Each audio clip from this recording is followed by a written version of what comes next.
The officer grabbed my elbow before I could even reach the metal detector. He didn't ask for my ID. He cited a credible threat attached to my name while travelers stared. I was supposed to be fighting for my grandfather's legacy in court, but instead, I was being marched away like a fugitive. My phone buzzed my mother. She wasn't calling to see if I was safe. She was calling to make sure her lie had officially ruined me. The phone rang at 2 a.m, a jagged sound that tore through the silence of my bedroom in Brookhaven. I fumbled for it, my heart already hammering a frantic rhythm against my ribs, knowing that no good news travels at that hour. The screen was dark, but the voice on the other end was bright, brittle, and terrifyingly composed. It was my mother, Marianne. "He is gone, Lillian," she said, just like that. No preamble, no softness. "Grandpa Elliot passed away an hour ago." I sat up, the sheets pooling around my waist, the cold air of the Oregon night hitting my skin. I tried to find a word, a sound, anything to bridge the gap between sleep and this sudden, hollow reality, but my throat felt paralyzed. Grandpa Elliot, the only person in the Bryant family who looked at me and saw a person rather than a project to be fixed.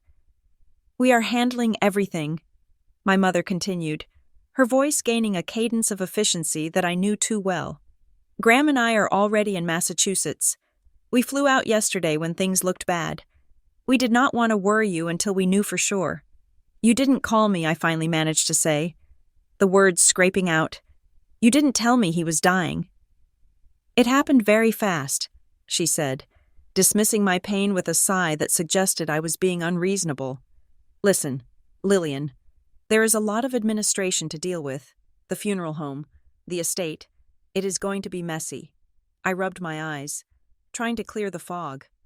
"I need to book a flight. I can be at Ridgeview by number—" She interrupted.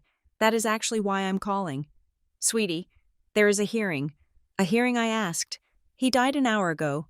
The probate court in Harbor Point is incredibly impacted," she said, the lie slipping out with practiced ease. "But because of the nature of the estate time-sensitive assets, Graham says there is an emergency docket opening the day after tomorrow.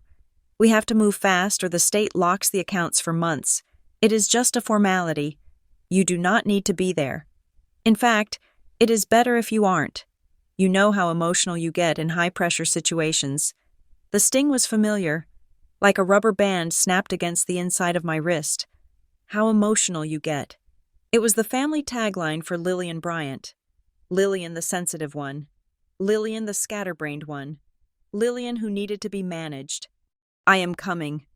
"Mom," I said, forcing my voice to drop an octave, trying to sound like the 33-year-old woman I was, not the teenager she still saw.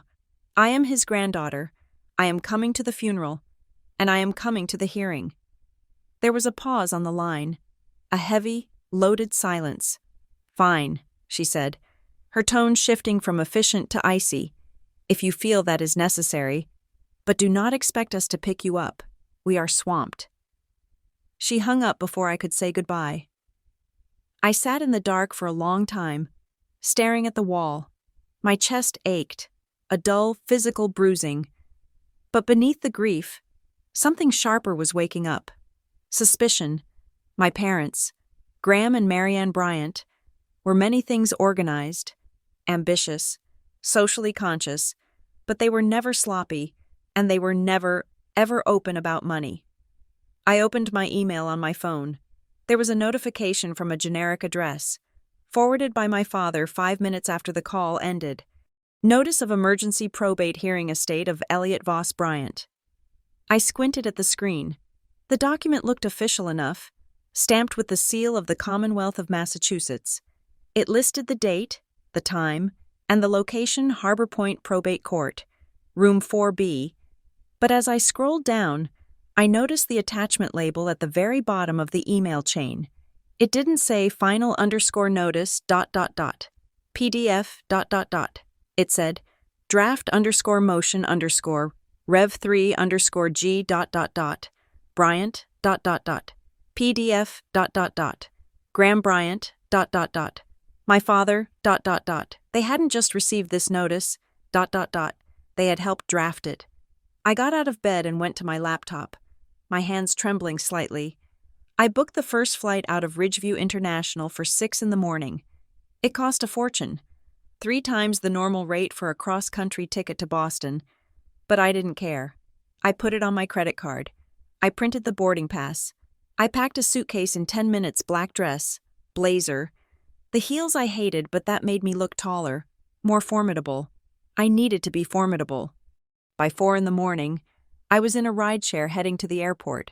The rain was lashing against the windows, blurring the lights of Brookhaven into streaks of gray and yellow. I checked my phone. No texts from my brother. Cole, no follow-up from my parents. Just a radio silence that felt coordinated. My phone buzzed again as we pulled up to the terminal. It was my mother, Lillian. "Are you actually at the airport?" she asked. I paid the driver and stepped out onto the wet curb, the smell of exhaust and damp concrete filling my lungs. "I am checking in now." I said, "Oh, sweetie," she said, her voice dripping with that sickening, sugary concern she used when she was performing for an audience. "I really think you should reconsider. You are grieving. You are not in the right headspace for legal jargon. Graham can handle the paperwork. He has power of attorney, you know, or he did. It complicates things if too many people are trying to speak at once." "I am not trying to speak." "Mother," I said, walking through the sliding glass doors into the bright, sterile hum of the departures hall, "I am just going to be present. Why does that bother you so much?" "It doesn't bother me," she snapped, the sugar dissolving instantly. "We are just trying to protect you. You know how you get when you are overwhelmed. Remember the incident with the registrar in college? I stopped walking. That was 15 years ago." I said, my voice low, "And that was because they lost my financial aid application. The one you said you mailed." I hung up on her. My hands were shaking, not from cold, but from rage. They had always been helpful in ways that ended with me missing opportunities, helpful in ways that kept me small, dependent, and second-guessing my own memory. But not this time. Grandpa Elliot had been the one person who told me I was capable. He had been the one who whispered to me, during a chaotic Christmas dinner 3 years ago, "Keep your eyes open, Lily girl. They like to rewrite the script." I walked to the security checkpoint.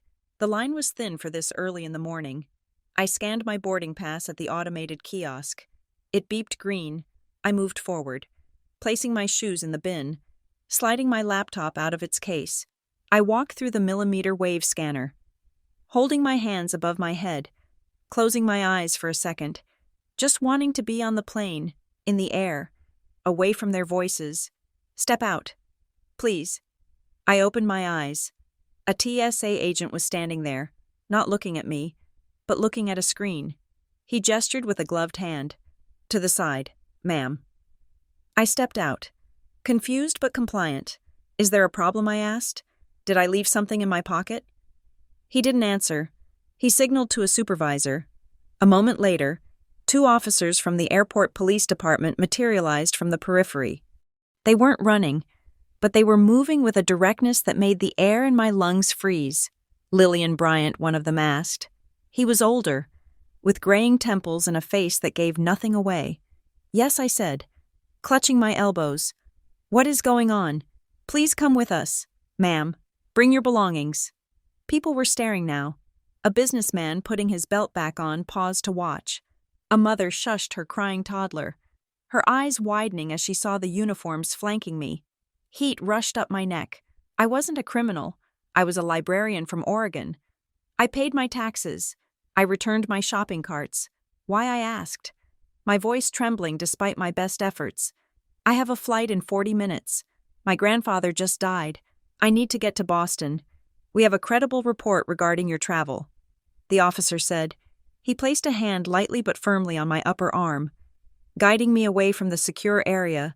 "We just need to clear a few things up. It won't take long if you cooperate." Cooperate. The word felt like a slap. I let them lead me past the staring faces, past the line of travelers who looked at me with a mixture of pity and suspicion. I kept my head down, staring at the scuffed linoleum, fighting the urge to cry. Crying would prove them right. Crying would make me the unstable daughter my parents always talked about. They took me to a small, windowless office near the baggage claim. It smelled of stale coffee and floor wax.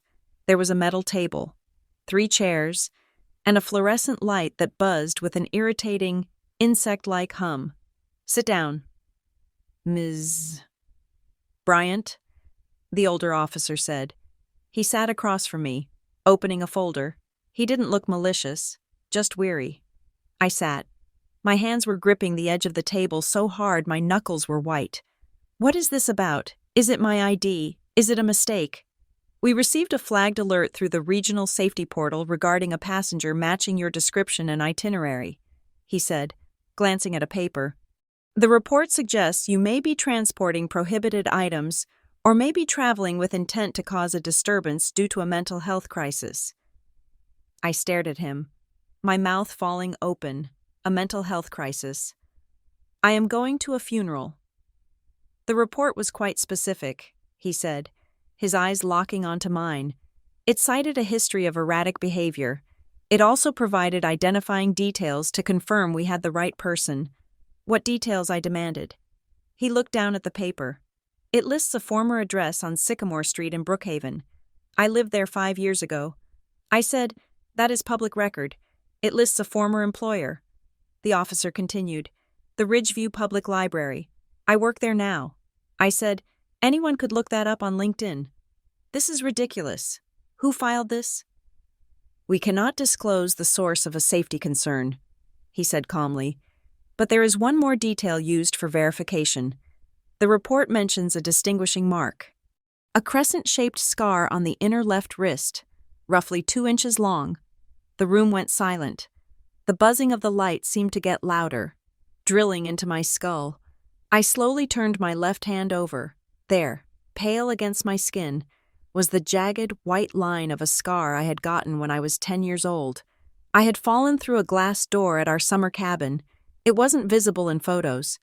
I wore a watch over it most of the time. Only family knew about that scar. My stomach dropped. A sensation like falling in a dream. My parents. They did this. I looked up at the officer, and for the first time, I wasn't scared. I was cold. Ice cold. "My parents filed this, didn't they?" I said, my voice flat. "To stop me from getting on that plane." The officer blinked, his professional mask slipping for a fraction of a second. He looked at the paper, then back at me. He saw a woman in a business suit, articulate, calm, with no prohibited items and no signs of a crisis. He saw the grief in my eyes, but he didn't see madness. "Ms. Bryant," he said, closing the folder, "we have to investigate every credible threat. It is procedure." I checked my watch. My flight was leaving in 12 minutes. The gate was on the other side of the terminal. I wasn't going to make it. I missed my flight. "Didn't I?" I asked. He sighed. "I am afraid so. We have cleared you. However, the search of your luggage turned up nothing. You are free to go." Free to go. I stood up. My legs felt heavy, like lead. I walked out of that office. Past the security checkpoint I was now too late to cross. I walked back into the main terminal, the noise of the airport washing over me. I felt humiliated, stripped raw, but mostly, I felt a terrifying clarity. This wasn't just helpful interference. This was a tactical strike. I pulled out my phone and dialed my father. He answered on the first ring. "Lillian, where are you?" "I am at the airport. Dad," I said, or I was. "The police just detained me."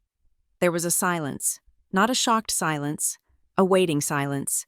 "Police," he said, his voice pitching up in a performance of surprise. "Why, what did you do?" "I didn't do anything," I said, walking toward the ticket counter to rebook, but someone filed a report saying I was unstable. They knew about my scar. "Dad, the one on my wrist." "Oh, Lillian," he said, letting out a breathy laugh that sounded like dry leaves scraping together. "You sound paranoid. Why would anyone do that?" "You are tired. You have been under a lot of stress lately. Maybe you misunderstood what they said." I didn't misunderstand. I said, my grip on the phone tightening. They had details only you and Mom know. You are hysterical, he said, his voice hardening. This is exactly why we said you shouldn't come.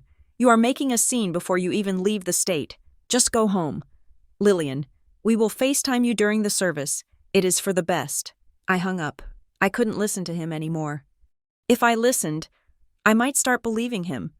That was their magic trick, making me doubt the ground beneath my feet until I fell over, and then blaming me for being clumsy. I reached the airline counter. The agent, a woman with tired eyes and a name tag that read Beverly, looked up. I missed my flight due to a security hold.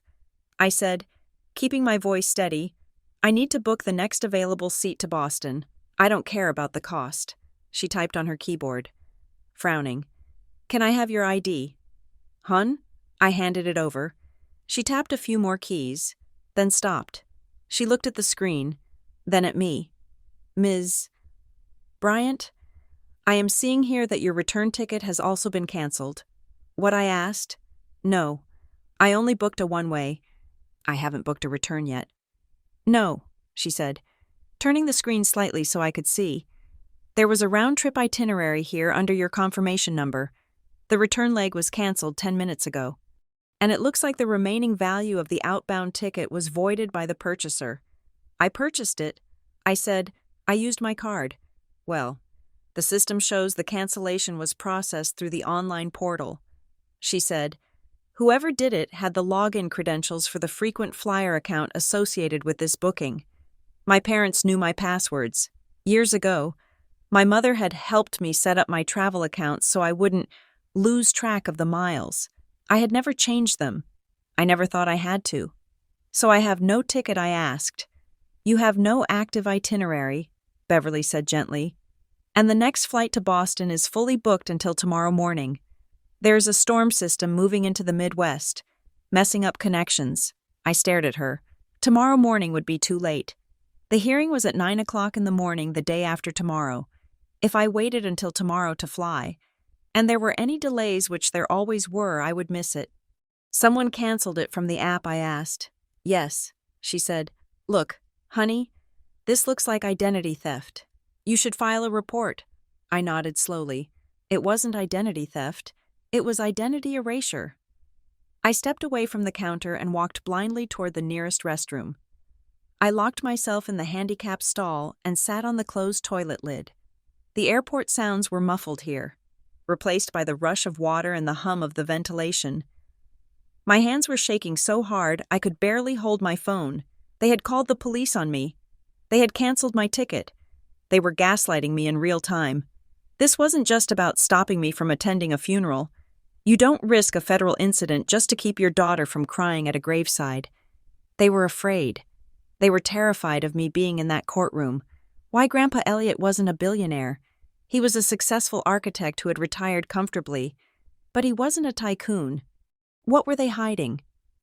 What time-sensitive assets required an emergency hearing 48 hours after death? I took a deep breath, forcing the air into my lungs. I needed to stop reacting. I needed to start acting. I opened my text messages. I typed one line to both of them. Don't touch anything of Grandpa's. The response from my mother came instantly. 3 seconds later, we're already at the courthouse. The timestamp on the message mocked me. They were hours ahead. They were on the ground, controlling the narrative, moving pieces on a board I couldn't even see. I closed my eyes. I thought about Grandpa Elliot. I thought about the way he used to look at my father with a mixture of disappointment and wariness. I thought about the boathouse in Harbor Point where he spent his summers, tinkering with old radios and drawing blueprints for houses he would never build. Lily girl, if things ever get sideways. He had told me once, don't look at what people say.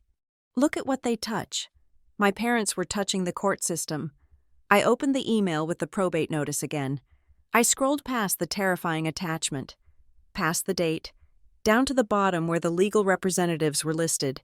Petitioner Graham Bryant, represented by self. Notice sent to interested parties via Caldwell Reed Estate Services. Caldwell Reed. I didn't know them. Grandpa had used a small-town lawyer named Mr. Henderson for years, Who were these people? I clicked the phone number listed next to the firm's name. It was barely 7 in the morning in Oregon, which meant it was 10 in Massachusetts.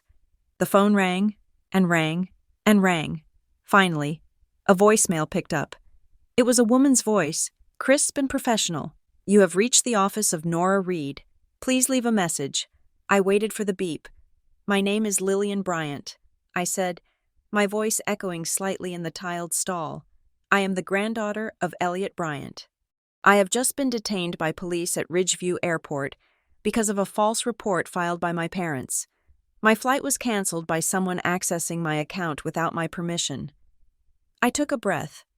I believe there is active interference preventing my appearance at the hearing scheduled for Friday. My parents are trying to ensure I am not in that room. I don't know why, and I don't know what they are trying to do, but I am putting you on notice. Do not let them finalize anything. I am coming. I don't care how I get there, but I am coming. I hung up. I stared at the phone. I had never done anything like that in my life. I was the peacekeeper. I was the one who apologized when people bumped into me. But the Lillian who apologized was gone. She had been left in that interrogation room with a police officer asking about the scar on her wrist. I stood up, unlocked the stall door, and walked to the mirror. My face was pale, my eyes red-rimmed, but my jaw was set. I wasn't going home. I was going to find another way to Boston, even if I had to rent a car and drive 3,000 miles, even if I had to drain my savings. My parents wanted a fight. They just started one. I washed my hands, the cold water stinging my skin, and walked back out into the terminal to find the station manager.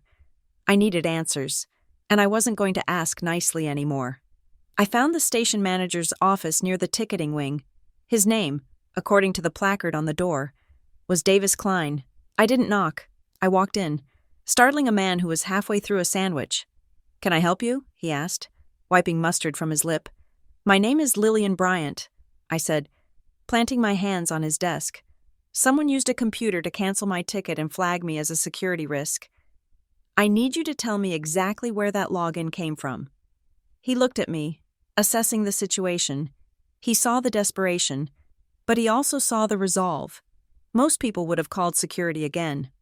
But Davis Klein looked at his screen, then back at me.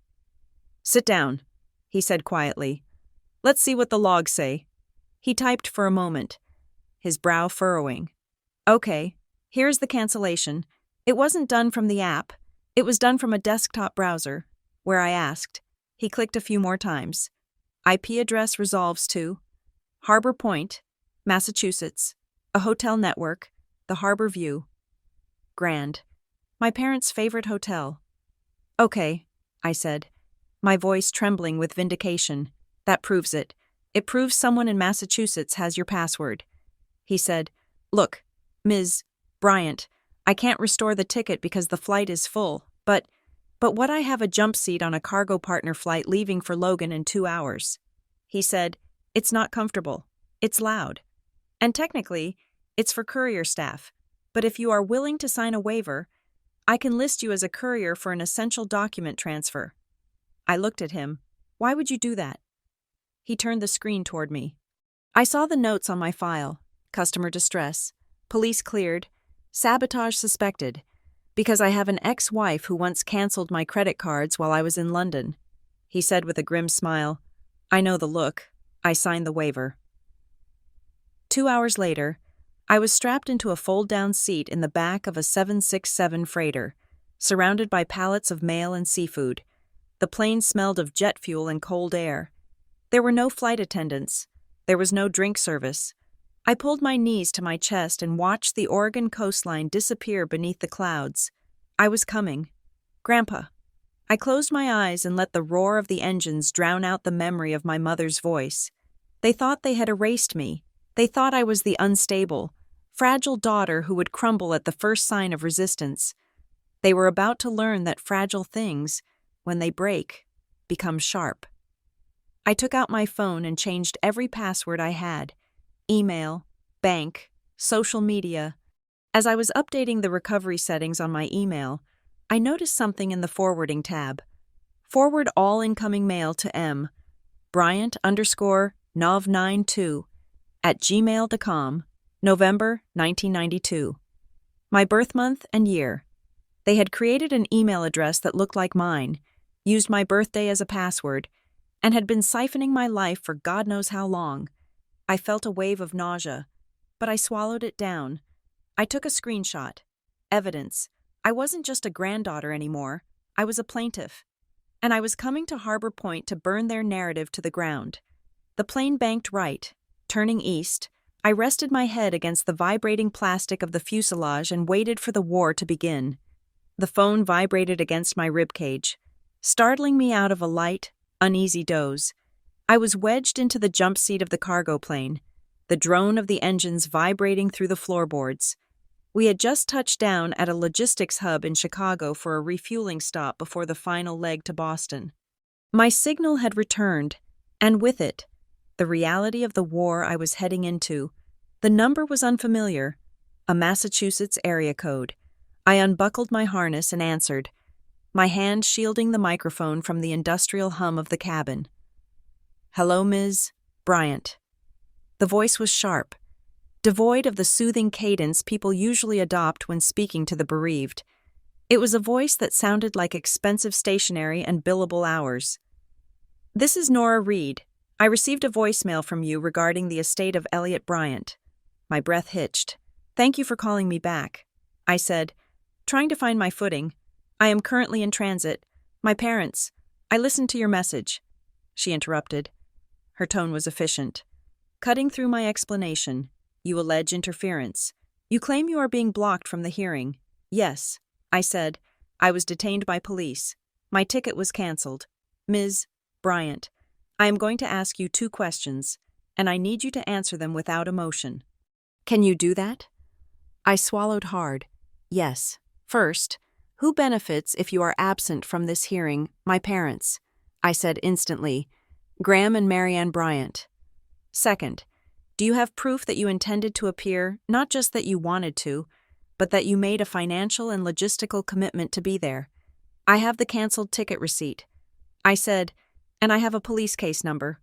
There was a pause on the line, the sound of a pen scratching against paper. "Bring them," she said.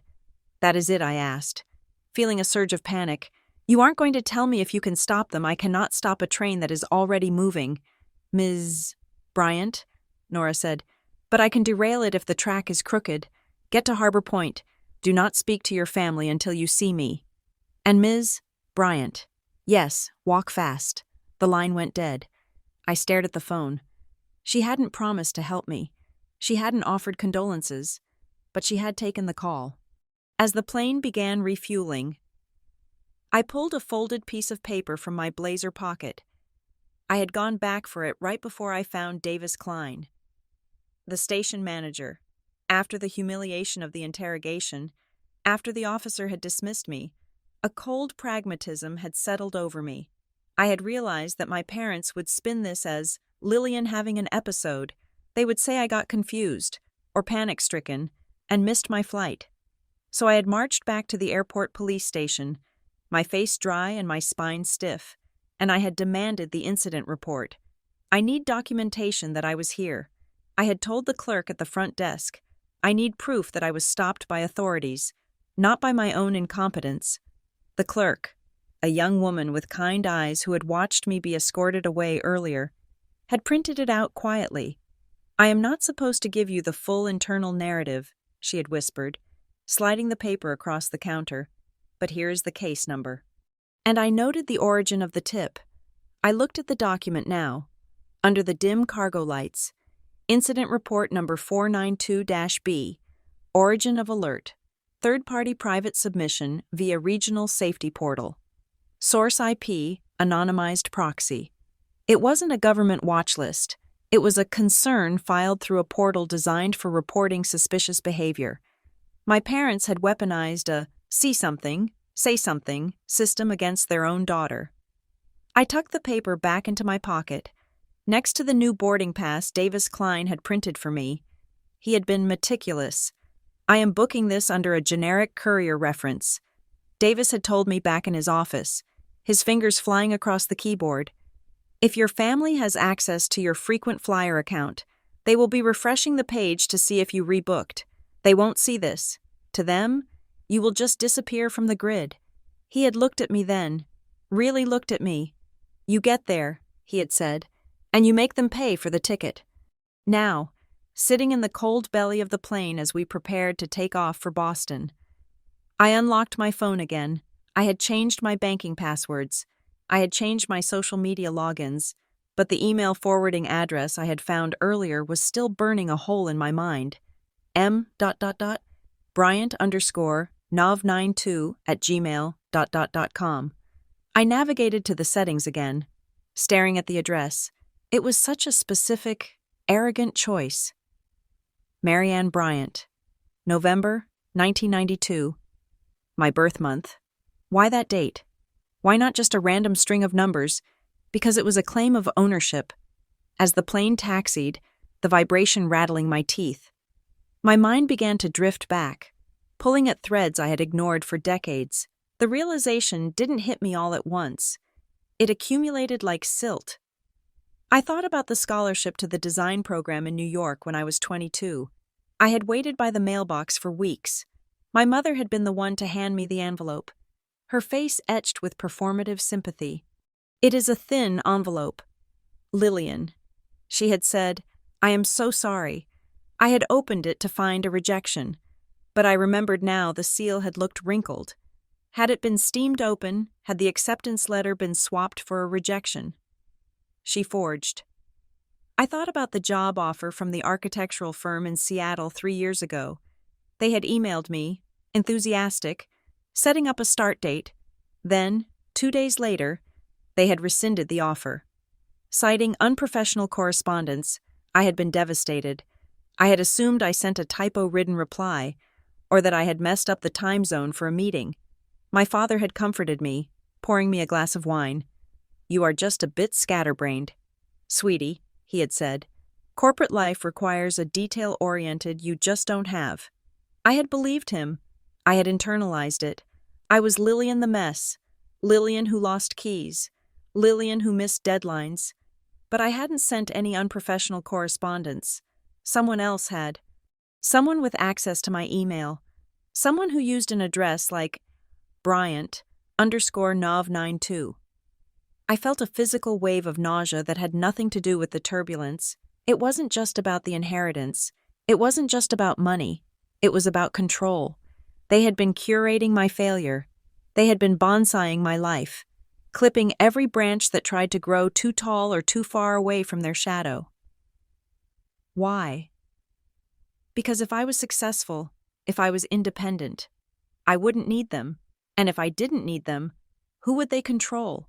Who would be the vessel for their anxieties? The plane lurched upward, climbing through the storm front, and I gripped the armrests. My anger, which had been a hot, bright flame at the airport, cooled into something harder. It became a stone in my gut. I wasn't going to the hearing to argue. I was going to the hearing to witness. We landed at Logan International in Boston under a slate-gray sky. The rain was coming down in sheets, matching the grim determination in my chest. I retrieved my small suitcase and checked my phone. There was a text message from an unknown number, forwarded by Nora Reed, from clerk, Harbor Point Probate, to N. Reed, subject R.E. Bryant hearing. Judge Vancroft is moving the docket up. Session begins at 2 o'clock. If your client is not present, the motion for emergency administration will be granted by default. It was 1 o'clock. Harbor Point was an hour away in good traffic. In the rain, it would be tight. I ran. I didn't walk. I ran through the terminal. Ignoring the burning in my lungs and the blisters forming in my heels, I bypassed the rental car counter too slow and sprinted to the taxi stand. Harbor Point Courthouse, I told the driver, slamming the door. I will give you $200 over the meter if you get me there by 2. The driver, a heavy-set man with a Boston Bruins cap, looked at me in the rearview mirror. He saw the sweat on my forehead and the desperation in my eyes. "Buckle up, lady," he said. We tore out of the airport tunnel. The drive was a blur of gray highway and windshield wipers slapping a frantic rhythm. I spent the hour applying makeup in the back seat with shaking hands, trying to transform from fugitive to beneficiary. I brushed my hair. I straightened my blazer. I practiced breathing. Who benefits if you are absent? My parents.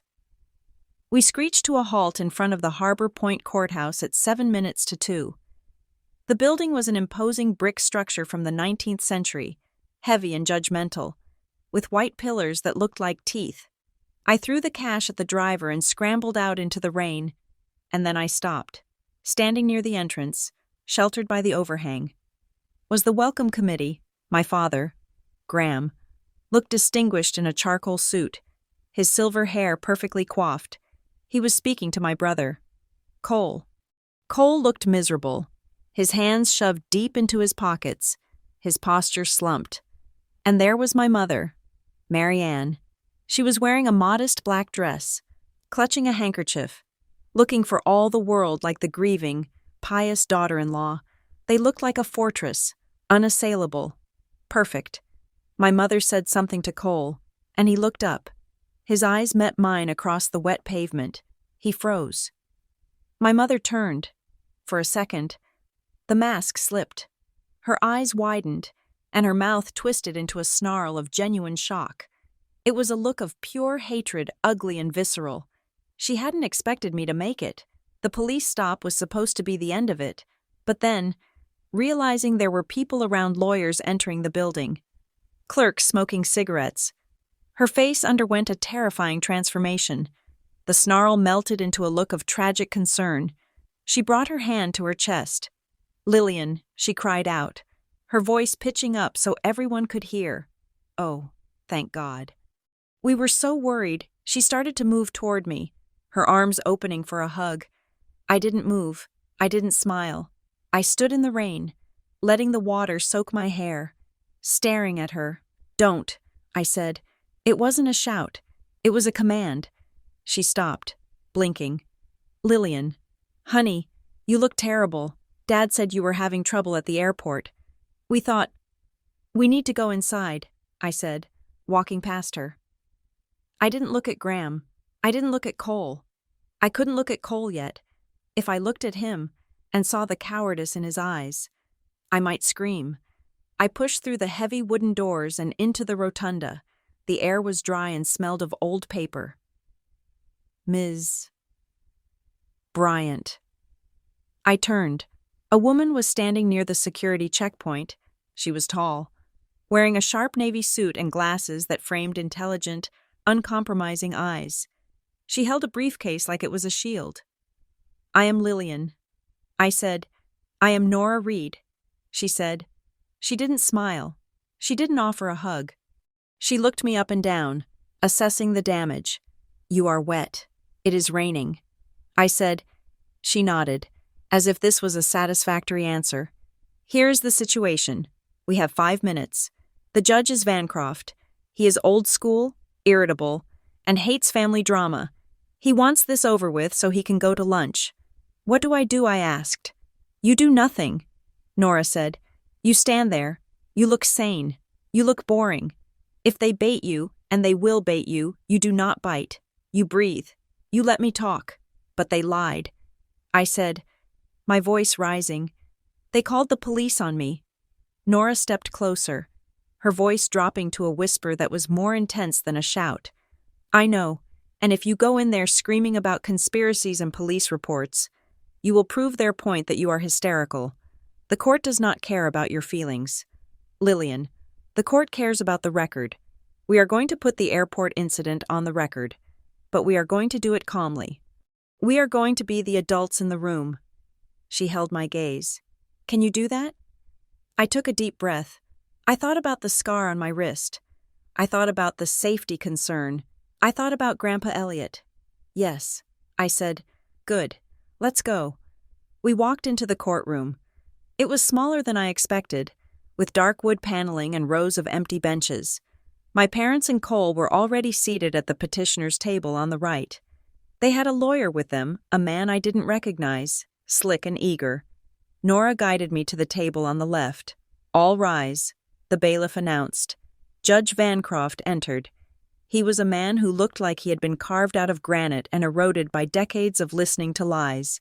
He sat down and adjusted his spectacles. Estate of Elliot Voss Bryant. Emergency motion for temporary administration. He grunted. My father's lawyer stood up. Your Honor, we are here to request immediate control of the assets be granted to Graham Bryant, due to the volatile nature of the estate's holdings and the lack of a competent alternative executor. Competent Nora whispered to me. Watch, the lawyer continued. We also request that the requirement for beneficiary assent be waived, as the primary beneficiary, Ms. Lillian Bryant, has a history of instability and is currently unavailable due to travel issues related to a personal crisis. I felt the heat rise in my cheeks. Personal crisis. Nora stood up. She didn't rush. She moved with a deliberate slowness that drew every eye in the room. Your Honor, Nora Reed for Lillian Bryant. My client is present. The judge looked up, surprised. He looked at me. I stood up, just as Nora had instructed. I kept my hands clasped in front of me. I didn't glare at my parents. I looked at the judge. The lawyer on the other side stammered, Your Honor, we were informed. We were under the impression Ms. Bryant was detained by authorities. Detained, the judge asked. Raising an eyebrow, Nora stepped forward.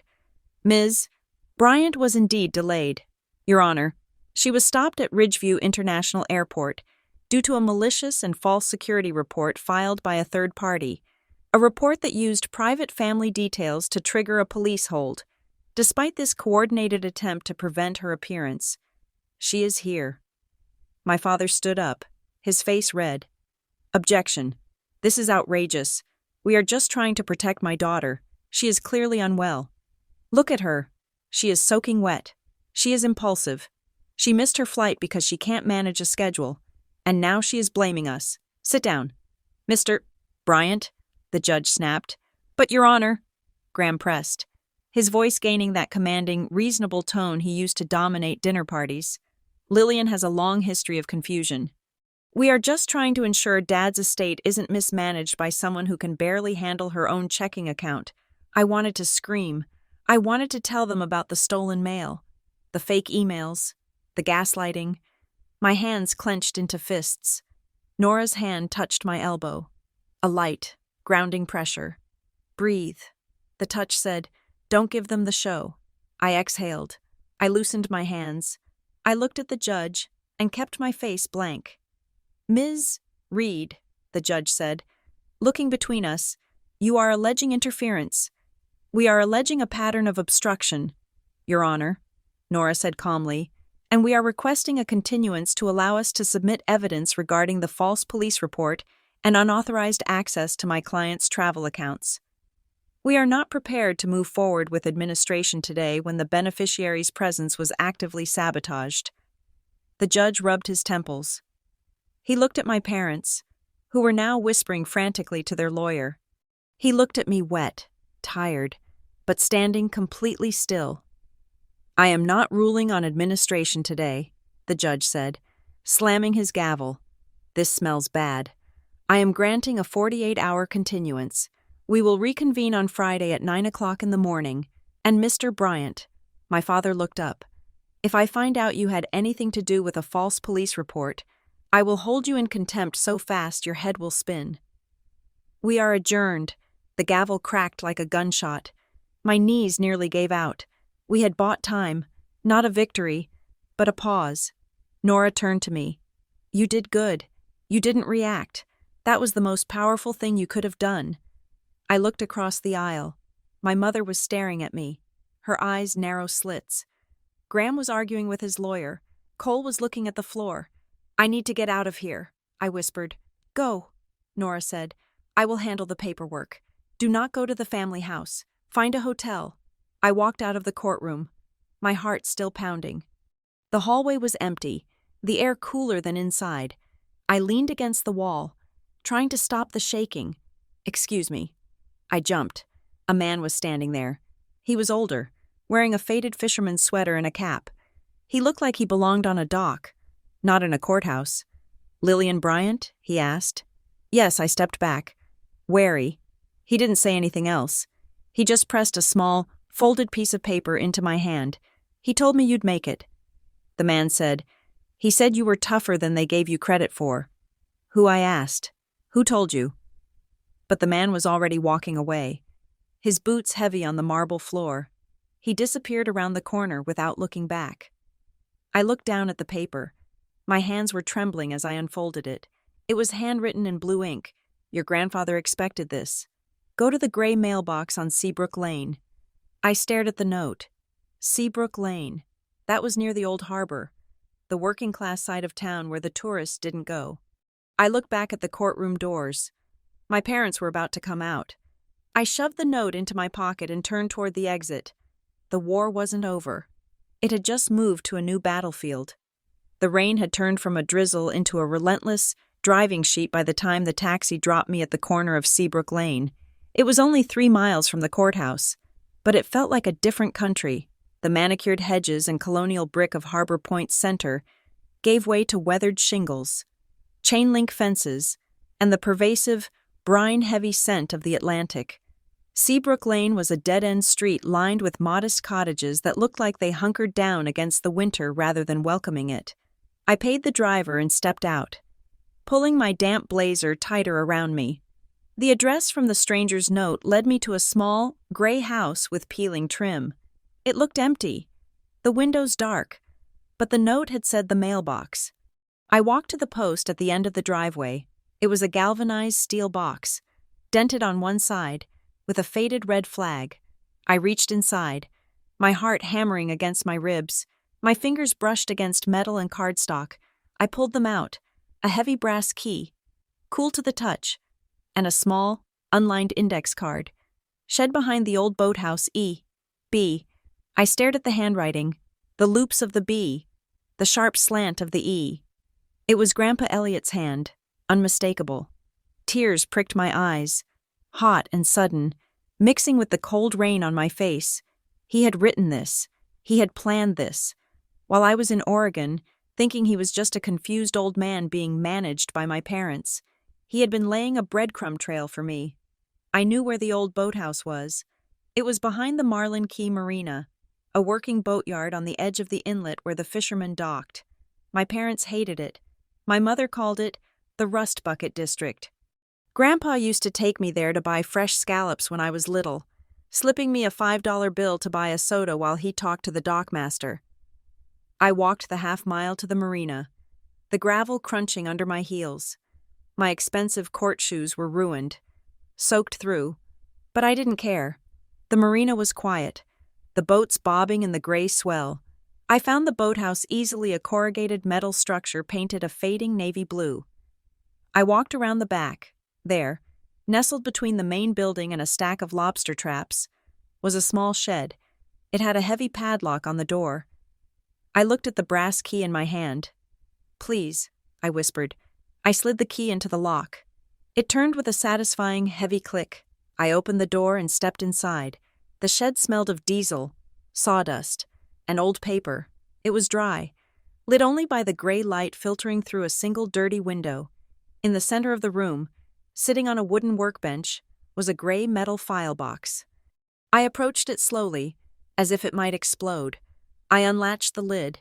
Inside, there were no jewels, no stacks of cash, just papers, and on top, a thick, spiral-bound notebook. The cover was labeled in black permanent marker if they try to erase her. The air left my lungs. If they try to erase her. He knew. He didn't just suspect. He knew exactly what they would do to me. I opened the notebook. It wasn't a diary of sentimental ramblings. It was a log, a meticulous, architectural record of data. October 14th, 2023. The first entry read, "Mailed a birthday card to Lillian with a check for $500. Card never arrived. Marianne claims the postal service is unreliable. Check never cashed. November 2nd, 2023. Sent a decoy letter to Lillian's home address, marked urgent legal. The letter contained only a blank sheet of paper. Marianne called me 2 days later, asking if I had made any changes to my estate planning. She had seen the letter. She is intercepting the mail before it leaves the state. Or she has someone in Brookhaven watching Lillian's box. I flipped the pages, my hands shaking. There were dozens of entries, dates, times, phone calls. January 12th, 2024. Overheard Graham on the phone in the sunroom. He said, "She is too fragile to handle the board seat. We need to structure it so she has a title but no vote." When I confronted him, he said he was talking about a client. He is lying. And then, a page that made my blood run cold. It was dated 3 months ago, March 3rd. Marianne came to the house today with a document. She said it was a revised durable power of attorney to help with my medical bills. I read it. It was a new will. It was already signed in 3 places on the witness lines. When I looked closely, I saw my own signature on the final page, but I hadn't signed it. It was a trace. I confronted her. She started crying. She said, "It is just for efficiency. Dad, we didn't want to bother you with the details when you are so tired." I tore it up. She left in a rage. For efficiency. She had forged his signature for efficiency. I closed the notebook, clutching it to my chest. I felt a strange sensation, not grief, not fear, but a surge of power. I wasn't crazy. I wasn't paranoid. I was the target of a conspiracy. And I held the black box flight recorder that proved it. "You found it." I spun around. Standing in the doorway of the shed was the man from the courthouse, the one in the fisherman's sweater. Up close, I recognized him. It had been 20 years. But I knew those eyes. "Mr. Voss," I asked. "Harlan Voss." He nodded, stepping out of the rain and into the dry shelter of the shed. He looked older, his face mapped with deep lines, but he stood with the sturdy balance of a man who had spent his life on the water. "Hello?" "Lillian," he said. His voice was gravelly, warm. "You look like him, especially around the eyes. You gave me the note." I said, "I did. Elliot made me promise." He said, "If I die and Lillian doesn't show up, you go find her. If she does show up, you give her the key." He leaned against the door frame. Crossing his arms, he was terrified they would box you out. "Lillian, he knew they were intercepting your letters. He used to come down here and rant about it.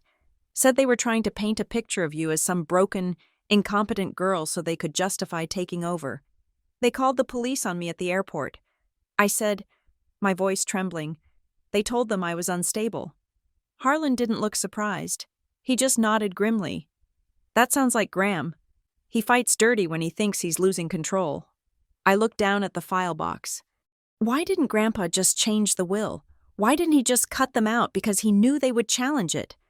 Harlan said, if he cut them out, they would claim he was senile. They would drag you through court for 10 years and drain every penny in legal fees. He wanted to leave you enough evidence to fight back. He gestured to a folder in the box. Did you see the tuition papers? I frowned. Tuition. I pulled out a manila envelope labeled Harbor Light. Inside were receipts.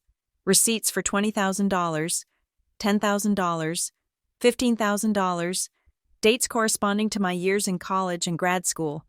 I don't understand. I said, my parents paid for my college. They reminded me of it every Thanksgiving. They said it was a massive sacrifice. Harlan let out a short, sharp laugh. Your parents didn't pay a dime. Lillian, Graham told Elliot that you needed to learn independence. He wanted you to take out loans. He wanted you drowning in debt, so you'd have to come back to them for help. He wanted you on a leash. I stared at him. Elliot set up an anonymous donor fund through the Harbor Light Community Foundation. Harlan explained, he paid your tuition. Graham and Marianne took the credit because they couldn't admit they were letting you sink. But they never spent their own money. They just let you believe you owed them. The world tilted on its axis. The guilt I had carried for years, the feeling that I was a financial burden. That I owed them my loyalty because they had sacrificed for my education was a lie. They had let me think I was indebted to them. While Grandpa Elliot had silently paved the road, I walked on. I looked at the receipts again. Paid in full. Donor anonymous. He loved you. Lillian, Harlan said softly. He didn't care about the money. He cared that you were free. And he knew they couldn't stand that. I put the papers back in the box. I felt a hardness settling in my chest, a layer of armor plating over my heart. I need to take this to my lawyer, I said. Harlan nodded. You do that. And Lillian. Yes. Watch your back. They are cornered animals now. I walked into Nora Reed's office an hour later, dripping wet, carrying the metal file box like it was the nuclear codes. Her office was in a glass-walled building overlooking the harbor, a stark contrast to the gritty shed I had just left. Nora looked up from her desk as I entered. She saw the box. She saw the look on my face. She didn't ask if I was okay. She pointed to the conference table. Put it down, she said. I opened the box. I took out the notebook. I opened it to the page about the forged will. Read this, I said. Nora put on her glasses. She read the entry. She read the next one. She flipped back to the mail logs. Her face, usually a mask of professional detachment, began to change, her eyebrows knit together, her lips pressed into a thin line. She looked up at me. The condescension that had been lurking at the edge of her tone earlier, the way one talks to a client who might be emotional, was gone. In its place was cold, sharp respect. This is contemporaneous evidence, she said. Is it enough, I asked. Nora stood up and walked to the window, looking out at the rain. Lillian, the court hates family drama. Judges tune out the, he said, she said, bickering. But this is data. This is a log of mail fraud, witness tampering, and attempted forgery recorded by the decedent himself. She turned back to me. This shifts the burden. We aren't just arguing that you should be the administrator. We are arguing that they are unfit due to active malfeasance. She tapped the notebook. But we need to be careful. If we drop this all at once, they will claim the notebook is a forgery. They will claim Elliot was paranoid and imagining things. We need to corroborate it. How, I asked. We verify the details. Nora said. He mentions a decoy letter. We subpoena the mail records. He mentions the tuition. We get the records from the Harbor Light Foundation. We build a wall of facts so high they can't climb over it. She sat down and looked at me intensely. But you need to prepare yourself. If we use this, we are accusing your parents of crimes, not just bad parenting, crimes. Are you ready for that? I thought about the airport police. I thought about the scar on my wrist being used as a weapon. I thought about, for efficiency. Yes, I said. The next morning, the courthouse hallway was a stage, and my mother was the lead actress. We arrived 20 minutes early for a scheduling conference. My parents were there, flanked by Cole. Mary Ann was holding court with a group of distant relatives' cousins I hadn't seen in years. An aunt from Vermont. She spotted me coming down the hall with Nora. She didn't scream. She didn't attack. She did something worse.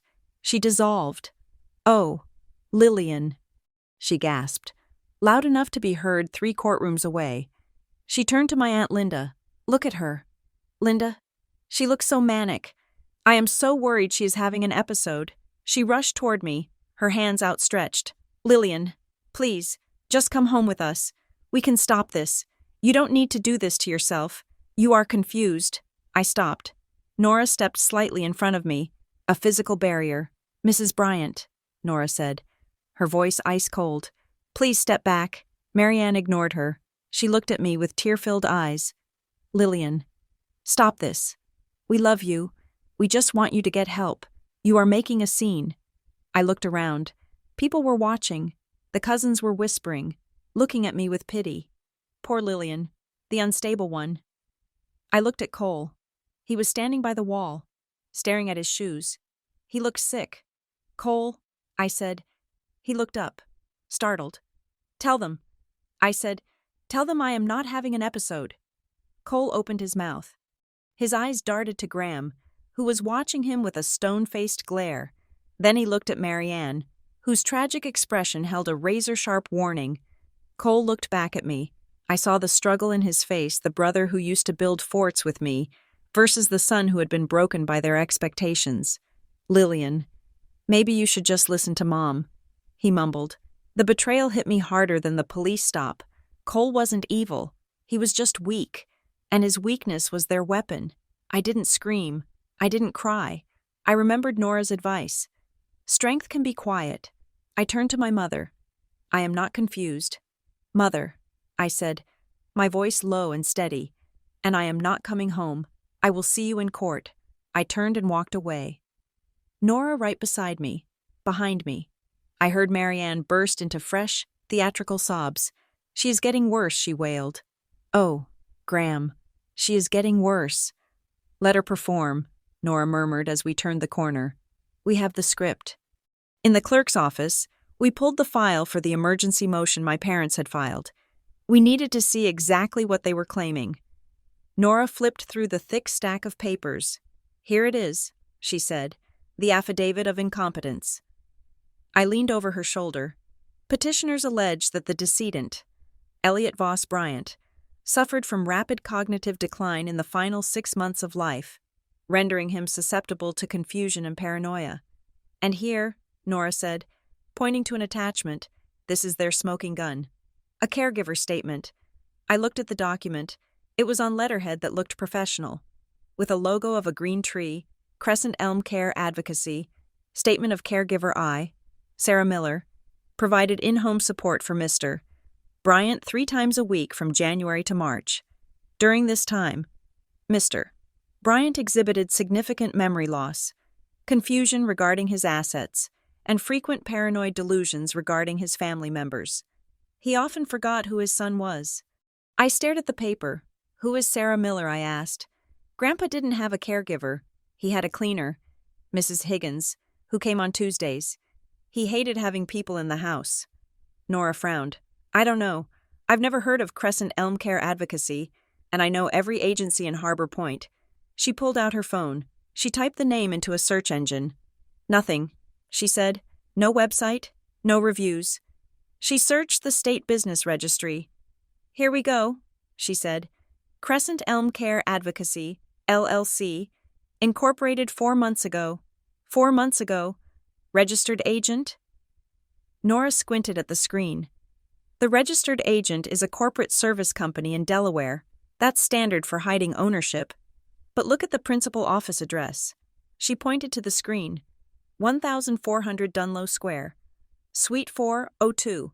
I know Dunlow Square. I said, it's an office park near the highway. Let's go. Nora said, grabbing her briefcase. We drove to Dunlow Square in Nora's car. It was a nondescript brick building full of dental offices and insurance agents. We took the elevator to the 4th floor, Suite 402. The door was locked. There was no logo on the glass, no receptionist, just a dark room with a single table and a few chairs. It looked like a room you rent by the hour. Nora went to the neighboring suite, a tax prep office. She knocked on the door. A woman opened it. Hi, Nora said, flashing a smile that was all professional charm. I'm looking for the folks next door, Crescent Elm. The woman frowned. Oh, nobody is ever there. It's a virtual office. They just come in to pick up mail sometimes. Do you know who comes in? Nora asked. Usually a guy. The woman said, tall, silver hair, very well dressed, drives a nice Mercedes. My heart stopped. Graham. My father was picking up the mail for the care agency that was supposedly treating my grandfather. Nora thanked the woman and we walked back to the elevator. The silence in the hallway was heavy. It's a shell, Nora said, her voice tight. They created a fake care agency. They hired or invented a fake caregiver. They generated a report to declare your grandfather incompetent so they could invalidate any changes he made to his will. It's not just greed, I whispered. It's a production. It's fraud. Nora corrected. It is a coordinated legal strategy to defraud the court, and Graham is the one picking up the mail. She looked at me, her eyes fierce. Lillian, if we can prove Graham is behind Crescent Elm, he doesn't just lose the executorship, he goes to jail. I thought about my father. I thought about the way he had looked at me in the airport of my mind for years, disappointed, controlling, helpful. I thought about the audio log in the notebook. He fights dirty when he thinks he's losing control. Do it, I said. Nora nodded. We need to catch him. We need to prove he controls that mailbox. How? We stake it out, I suggested. No, Nora said. We don't have time. The hearing is tomorrow. We need to link him to it on paper. She pulled out her phone again. Wait, if it's a virtual office, he has to pay for it. So. If he was arrogant enough to register it, maybe he was arrogant enough to pay for it with a card linked to the estate, or his own company. She looked at me. You said your father runs a development group, Bryant Ridge Development. I said. Nora dialed a number. Hey, Mitch, she said into the phone. It's Nora. I need a favor. I need a lookup on a commercial lease at 1400 Dunlow Square. Suite 402. Yes, I know it's private. I also know you owe me for the Henderson divorce. Call me back. She hung up. Now we wait, she said. We sat in her car in the parking lot. The rain drummed against the roof. Why, I asked. Why go to all this trouble? Why not just talk to me? Why treat me like an enemy because you are the variable they couldn't control? Nora said, narcissists need scripts. Lillian, they need everyone to play their part. You went to Oregon. You got a job. You survived without them. That makes you dangerous. If you are competent, then they aren't the saviors. And if they aren't the saviors, what are they? My phone buzzed. It was a text from Cole. I'm sorry. That was it. 2 words. I didn't reply. Nora's phone rang. She answered it on speaker. Go ahead. Mitch? Okay. Nora. Suite 402. Leaseholder is Crescent Elm Care Advocacy. But the billing contact, it's not a person, it's an entity. What entity, Nora asked, leaning forward. Bryant Ridge Development Group. Got him, Nora whispered, and Nora Mitch added, there is a secondary contact listed for emergency access. Who Cole Bryant? The air went out of the car. Cole. My brother wasn't just a coward. He was on the paperwork. Nora hung up. She looked at me. Her expression soft for the first time. I'm sorry. Lillian. I stared at the dashboard. The rain blurred the world outside into a smear of gray and green. Cole was on the lease. He knew. The whole time he was looking at his shoes. The whole time he was saying, I'm sorry.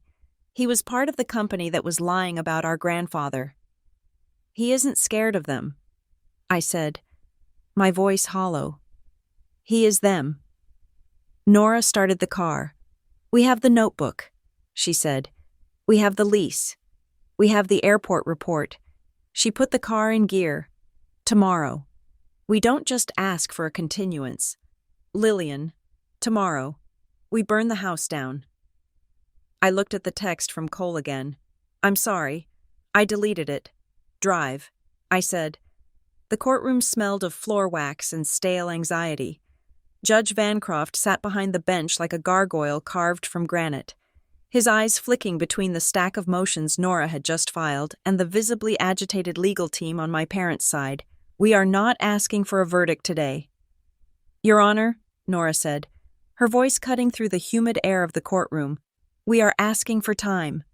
We have presented preliminary documentation suggesting that the beneficiary, my client, was targeted by a coordinated effort to prevent her appearance. We have a police incident number. We have logs of unauthorized digital access. And we have a handwritten log from the decedent himself anticipating this exact scenario. My father's lawyer, Mr. Arrington, stood up, adjusting his cuffs. Your Honor, this is a delay tactic. The estate requires immediate management. To suggest that Mr. and Mrs.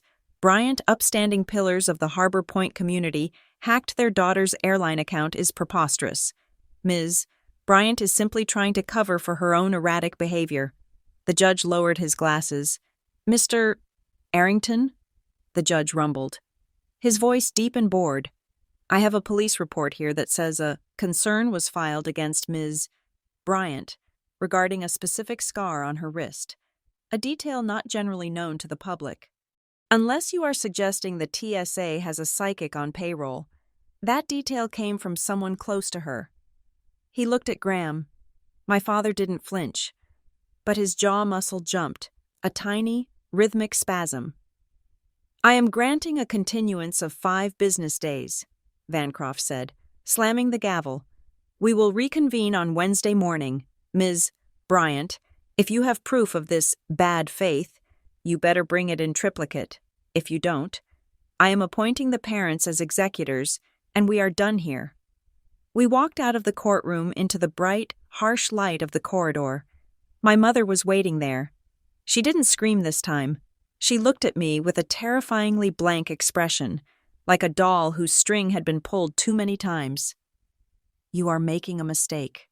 Lillian," she said softly as I passed. "You are going to embarrass yourself." I didn't stop. I didn't look at her. I just kept walking, the heels of my shoes clicking a sharp rhythm on the marble. Click, click, click. It sounded like a countdown. The first stop was the Harbor Point Police Department.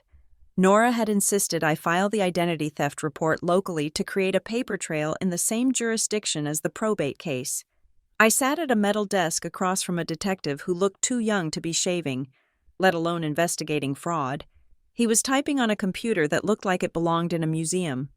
"Okay, Ms. Bryant," he said, chewing on the end of a pen. "You said the airline account was accessed. We can't subpoena the IP logs without a warrant, and we won't get a warrant for a canceled flight. But what I asked," leaning forward, he turned the monitor toward me.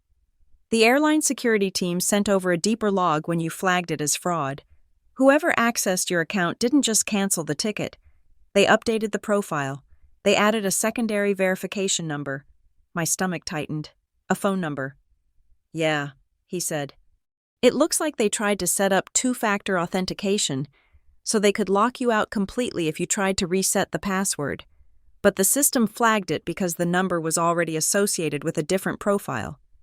He pointed to a string of digits on the screen. "Do you recognize this?" I stared at the number. 508-555-0198. The air left my lungs in a rush. It wasn't a burner phone. It wasn't a hacker in a basement in Russia. "That is my parents' landline." I whispered. "Are you sure?" I nodded. "That is the number I called every Sunday for 10 years. That is the number on the kitchen wall in the house where I grew up." The detective stopped chewing his pen. He looked at me, and for the first time, he looked serious. "Well," he said, "that changes things. That moves it from unverified cyber intrusion to domestic harassment. Do you want to press charges?" I thought about Graham's face in the courtroom. I thought about the way he had dismissed me as paranoid. "I want the report," I said. "I want it on official letterhead. I need it for court." He printed it. As I held the warm paper in my hand, I realized I was holding the first undeniable brick in the wall I was building around them. They had been so arrogant. They had been so sure I was too stupid or too scatterbrained to check the technical details that they had used their own home phone number to sabotage me. I walked out of the station and headed toward the public library. Nora had gone back to her office to draft subpoenas, and I needed a place to think. A place that was free and quiet. Libraries had always been my sanctuary. When I was a child, hiding from the tension in my house, I would curl up in the stacks of the school library until the janitor kicked me out. I was standing on the steps, watching the seagulls circle the harbor, when I saw him, Cole. My brother was sitting on a stone bench near the fountain, his head in his hands. He was wearing a beige raincoat that looked expensive but wrinkled, as if he had slept in it. I stopped. Part of me wanted to turn around. Part of me wanted to walk away and never speak to him again. He was on the lease for the fake care agency. He was complicit. But he was also my big brother, the one who had taught me how to ride a bike, the one who used to sneak me candy when Mom put me on a wellness diet at age 12. I walked over to the bench. "Cole," I said. He jumped, his head snapping up. His eyes were red, rimmed with dark circles. He looked at me, and then he looked away, shame flooding his face like a physical stain. "Lillian," he croaked. "What do you want?" I asked, keeping my distance. I wasn't going to sit down. "I didn't know," he said. He stared at the pavement. "I swear to God, Lil, I didn't know about the airport." "You expect me to believe that?" I asked, my voice trembling with anger. "You are on the lease. Cole, we found the paperwork. You are the emergency contact for Crescent Elm Care Advocacy."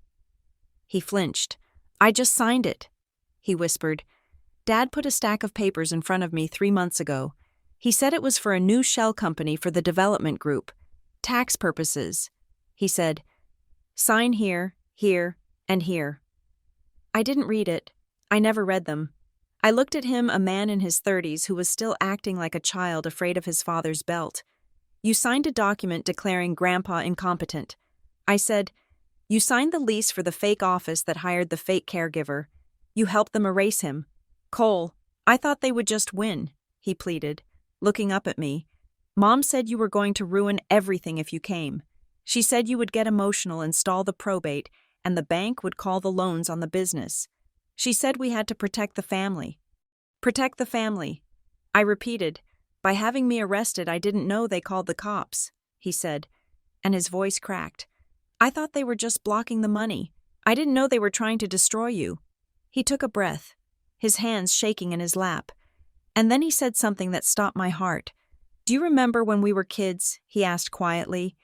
"You were maybe 14. You were waiting for that letter from the summer art camp." I nodded slowly. "I never got in." "You did get in," Cole said. I stared at him. "What, Mom got the letter first?" He said. I walked into the kitchen. The kettle was boiling. She was holding the envelope over the steam.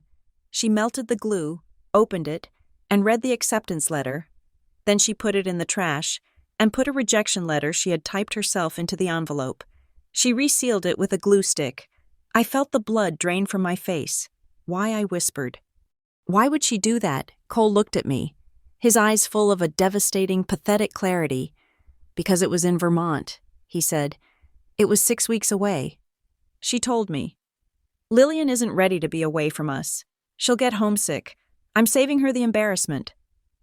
I remembered that summer. I had spent it in my room, crying, believing I wasn't good enough, believing I had no talent. "I saw her do it," Cole said, tears spilling over his cheeks. "And I didn't say anything. I thought it was normal parent stuff.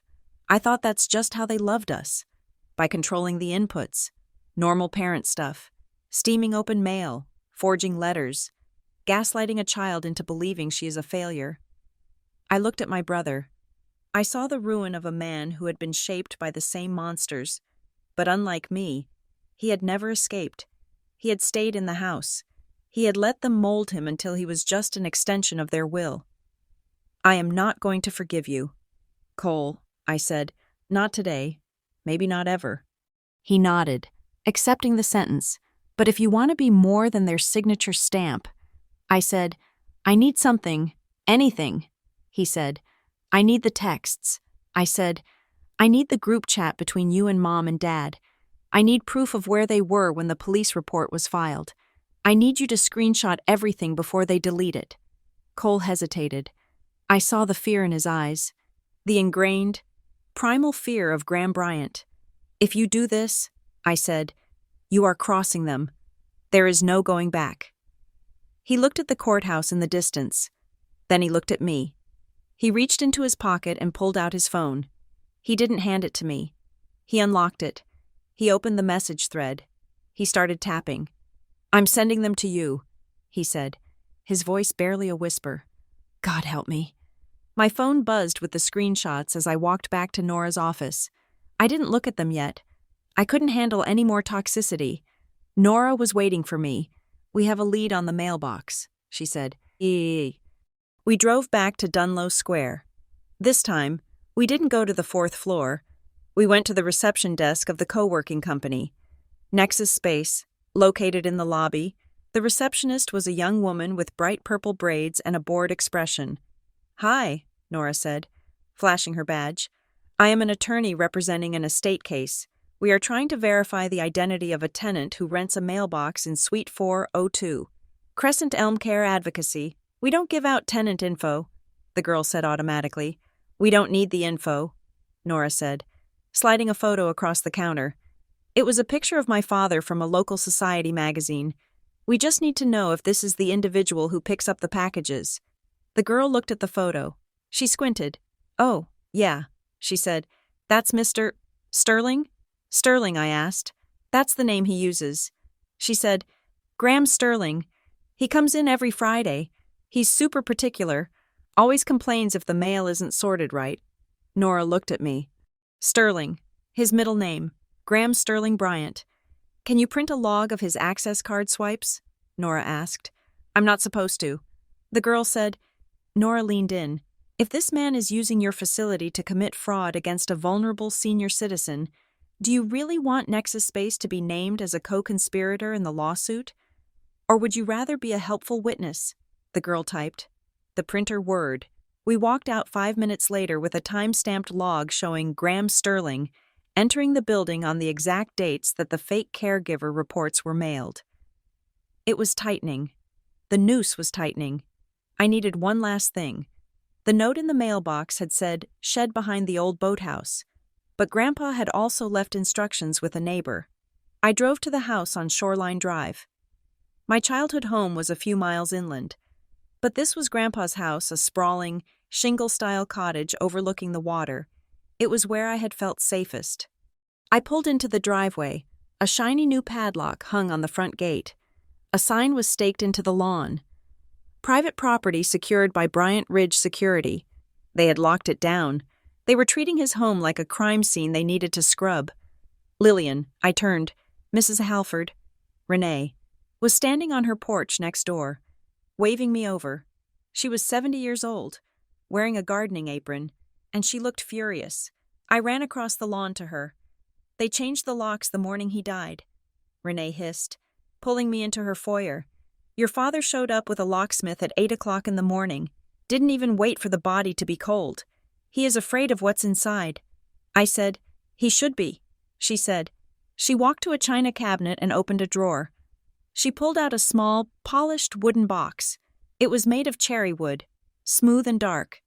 Elliot gave me this 3 weeks ago, she said, her voice trembling. He said, Renee, if anything happens to me, and if Graham changes the locks, you give this to Lillian. Do not give it to anyone else. I took the box. It was heavy. Thank you, I whispered. I sat in my rental car to open it. My hands were shaking so hard I dropped the lid. Inside lay 2 items. The first was a photograph. It was old. The colors faded to that 70s Kodachrome yellow. It was Grandpa Elliot, 40 years younger, holding a baby, me. He was looking at me with an expression of such pure, unadulterated delight that it made my chest ache. Under the photo was a silver USB drive. It had a label taped to it, written in his shaky hand, "Audio for Court." I plugged it into the dashboard, USB port of the car. The infotainment screen lit up. Media detected. I pressed play. The sound of rustling paper filled the car speakers. Then, a throat clearing. Then, his voice. My name is Elliot Voss Bryant. Today is March 10th, 2024. I am recording this statement because I believe my son, Graham, and his wife, Marianne, are attempting to construct a narrative of my mental incompetence. His voice was steady.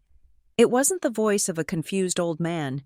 It was the voice of the architect who had built half the skyline of Harbor Point. I am of sound mind, he continued. I know who I am. I know who my family is. And I know what they want. They want the liquidity of the estate to cover the debts of Bryant Ridge Development. I have seen the balance sheets. Graham is underwater, I gasped. The debts. It wasn't just greed. It was desperation. Marianne has been pressuring me to sign a new will, the voice said. She tells me Lillian is sick. She tells me Lillian is on drugs. She tells me Lillian hates me. I know these are lies. I have spoken to Lillian. I know she is well. There was a pause, a long, heavy silence on the recording. If I die, he said, his voice softer now, and if Lillian is not present, know that it is not by her choice. They will try to stop her. They will try to erase her. Do not let them. Lillian is my heir. Lillian is the only one who tells the truth. The recording ended. I sat in the car, the silence ringing in my ears. I cried. I cried for the first time since I had received the call. Not the polite, stifled tears of the airport, but deep, racking sobs that shook my whole body. He had known. He had fought for me from a room they had tried to turn into a prison. He hadn't just left me money. He had left me his voice. I met Nora at her office late that night. We ordered takeout that neither of us ate. We spread everything out on the conference table: the notebook, the identity theft report with the parents' phone number, the screenshots from Cole showing Marianne's texts. Security will slow her down. The log from the co-working space showing Graham as Sterling. The audio recording. Nora looked at the mosaic of evidence.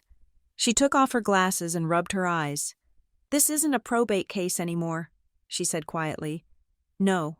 I said, "It's a RICO case." Nora cracked a grim smile.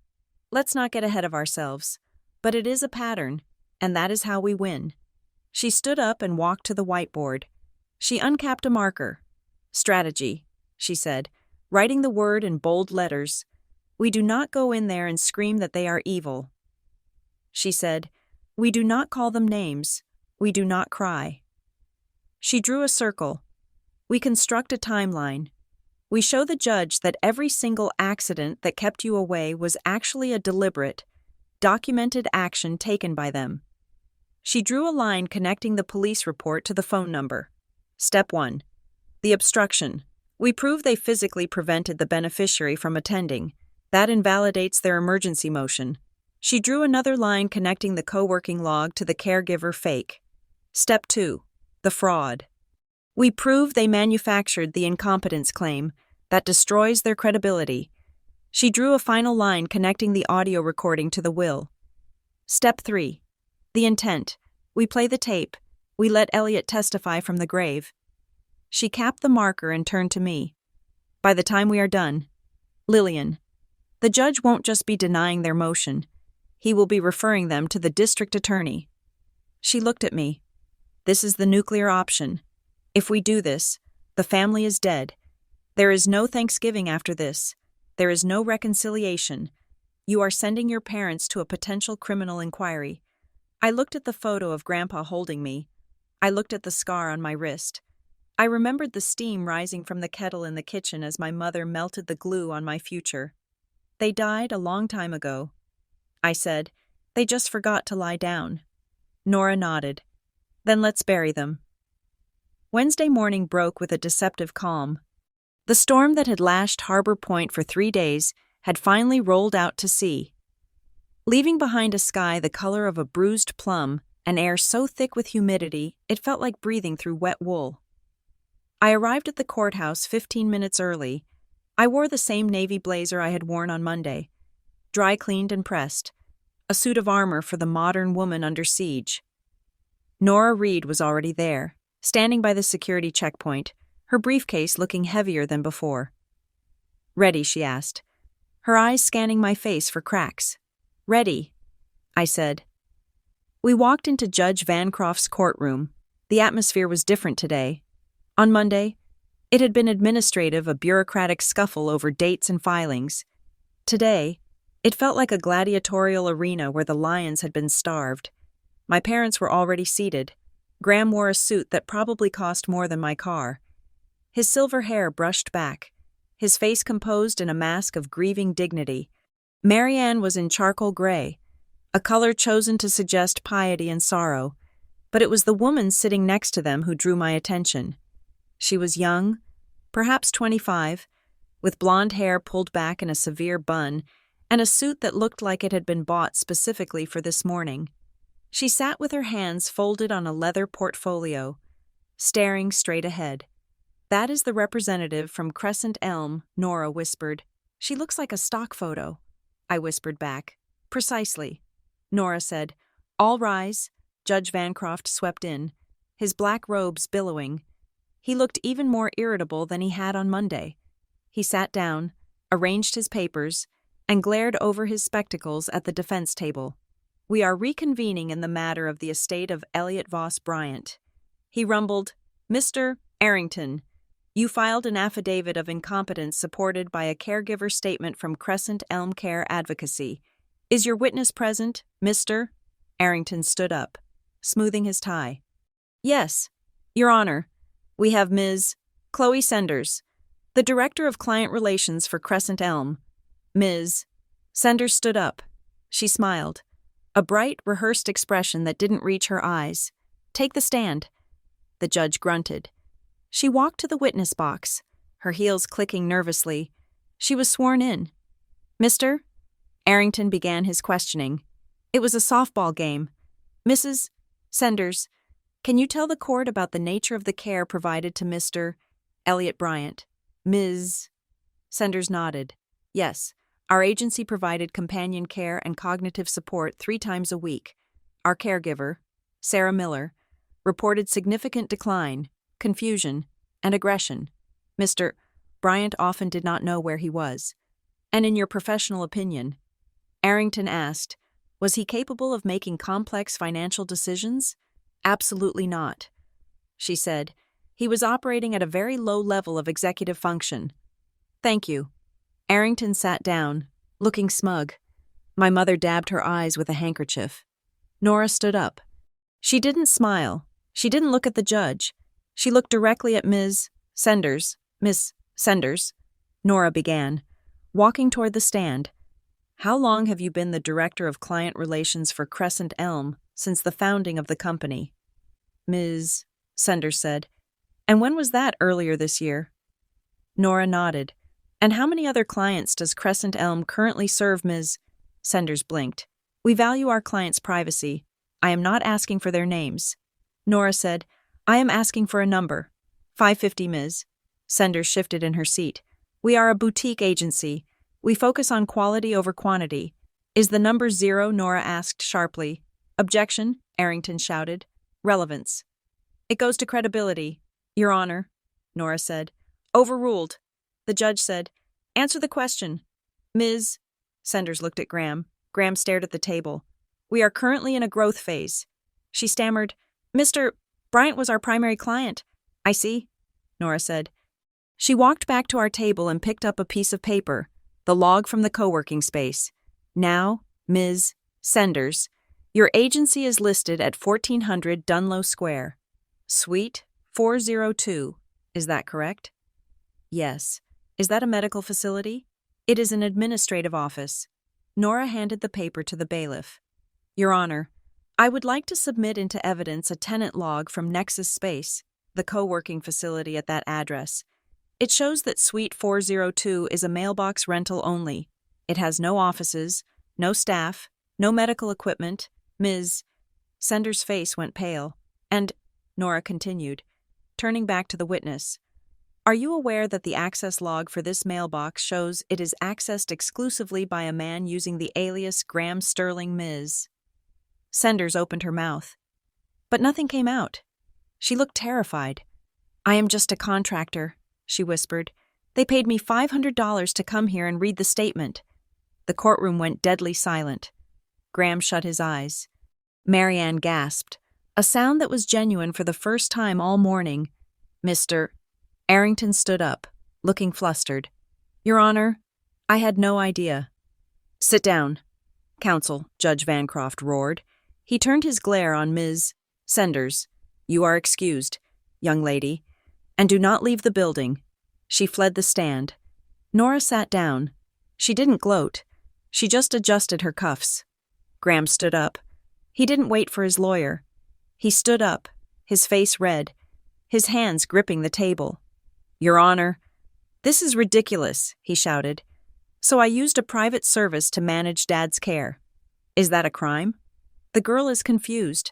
But the point remains that my father was senile, and my daughter, he pointed a shaking finger at me, is capitalizing on this because she is unstable.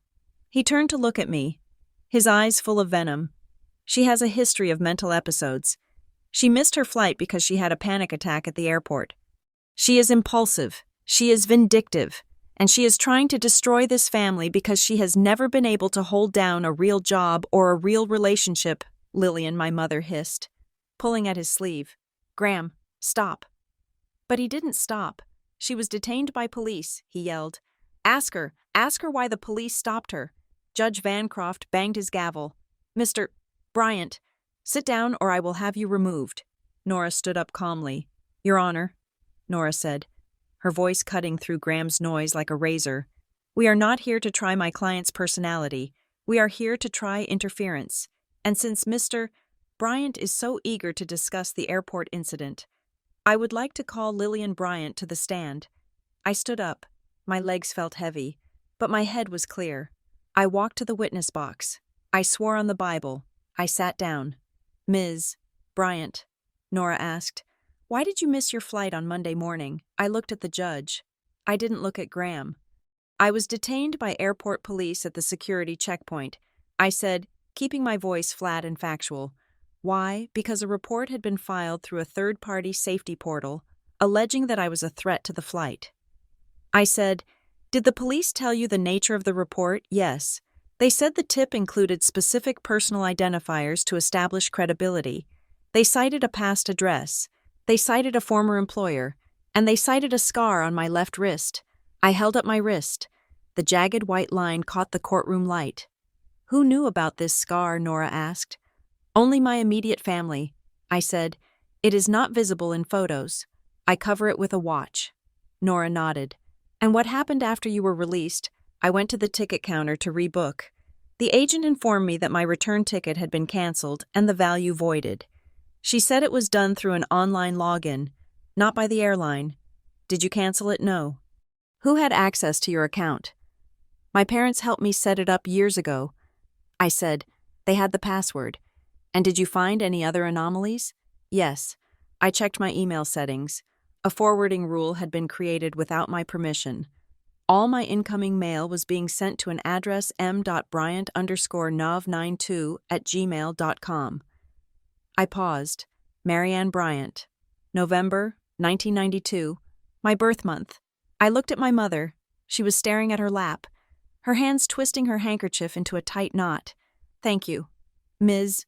Bryant, Nora said. I stayed on the stand. Mr. Arrington declined to cross-examine me. He looked like he wanted to be anywhere else in the world.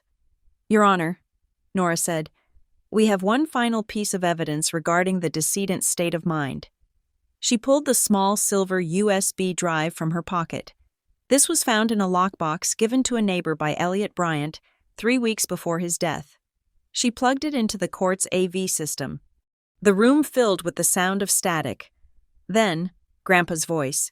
My name is Elliot Voss Bryant. Today is March 10th, 2024. The effect was electric. It was as if he had walked into the room. His voice was calm, authoritative, and utterly lucid. Marianne has been pressuring me to sign a new will. She tells me Lillian is sick. She tells me Lillian is on drugs. I know these are lies. I watched my parents.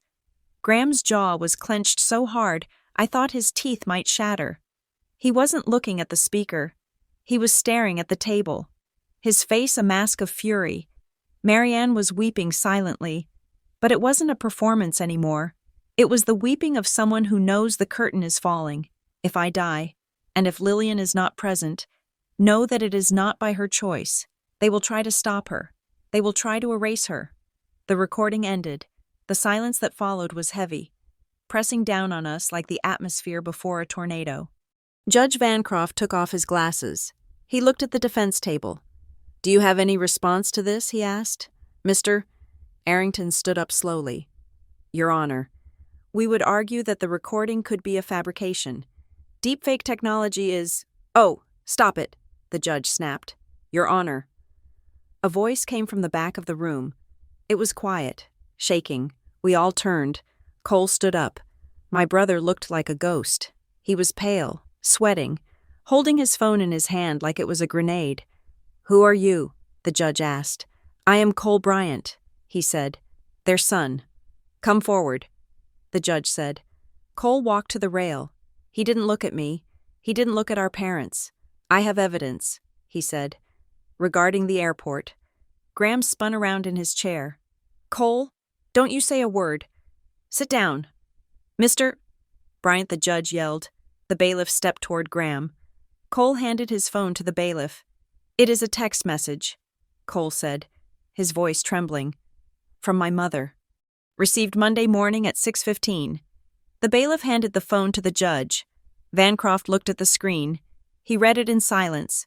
Then he looked up at Marianne. Security will slow her down. He read it aloud. Marianne stood up, her hands fluttering. Your Honor, That was just a figure of speech. I meant emotional security. I meant she has insecurity that will slow her down. It was a metaphor. Judge Vancroft looked at the timestamp on the phone, and then he looked at the timestamp on the police report I had submitted. 6:15 in the morning, the judge said, 10 minutes before the report was filed. That is a hell of a metaphor. Mrs. Bryant, he handed the phone back to the bailiff. Enough, the judge said. He sounded tired, disgusted. I am ordering an immediate inquiry into the assets of the Bryant estate. I am appointing an independent administrator to take possession of all accounts, keys, and digital records effective immediately. Mr. and Mrs. Bryant, you are barred from entering the decedent's property until further notice. He looked at me. Ms. Bryant, he said, I am referring the evidence of the false police report and the fraudulent caregiver statement to the district attorney's office for review. This court does not look kindly on being used as a weapon for family abuse. He banged the gavel. We are adjourned. The sound rang through the room. It wasn't over, but the facade had cracked. A fissure had opened up in the center of their perfect world, and everyone had seen the rot inside. I walked out of the courtroom. I didn't wait for Nora. I needed air. The hallway was chaotic. My parents were arguing with Mr. Arrington. Cole was sitting on a bench, his head in his hands, alone. I pushed through the heavy doors and stepped out onto the courthouse steps. The air was cool now. The humidity had broken. Ms. Bryant. I turned. A man was standing there, holding a briefcase. He was tall, African-American, with a kind face and a pin on his lapel that looked like a lighthouse. I am Marcus Thorne, he said. I am the director of the Harbor Light Community Foundation. Oh, I said, taking a breath. Harlan told me about the tuition. He did. Marcus said, but there is more. Elliot left a letter with us. He wanted me to give it to you only after the hearing. He handed me a cream-colored envelope. He knew they would try to challenge the will. Marcus said, he knew they might freeze the personal assets, so he set up a separate trust, a scholarship fund in your name. In my name I asked, the Lillian Bryant Architecture Scholarship. Marcus said, it is fully funded. It is public.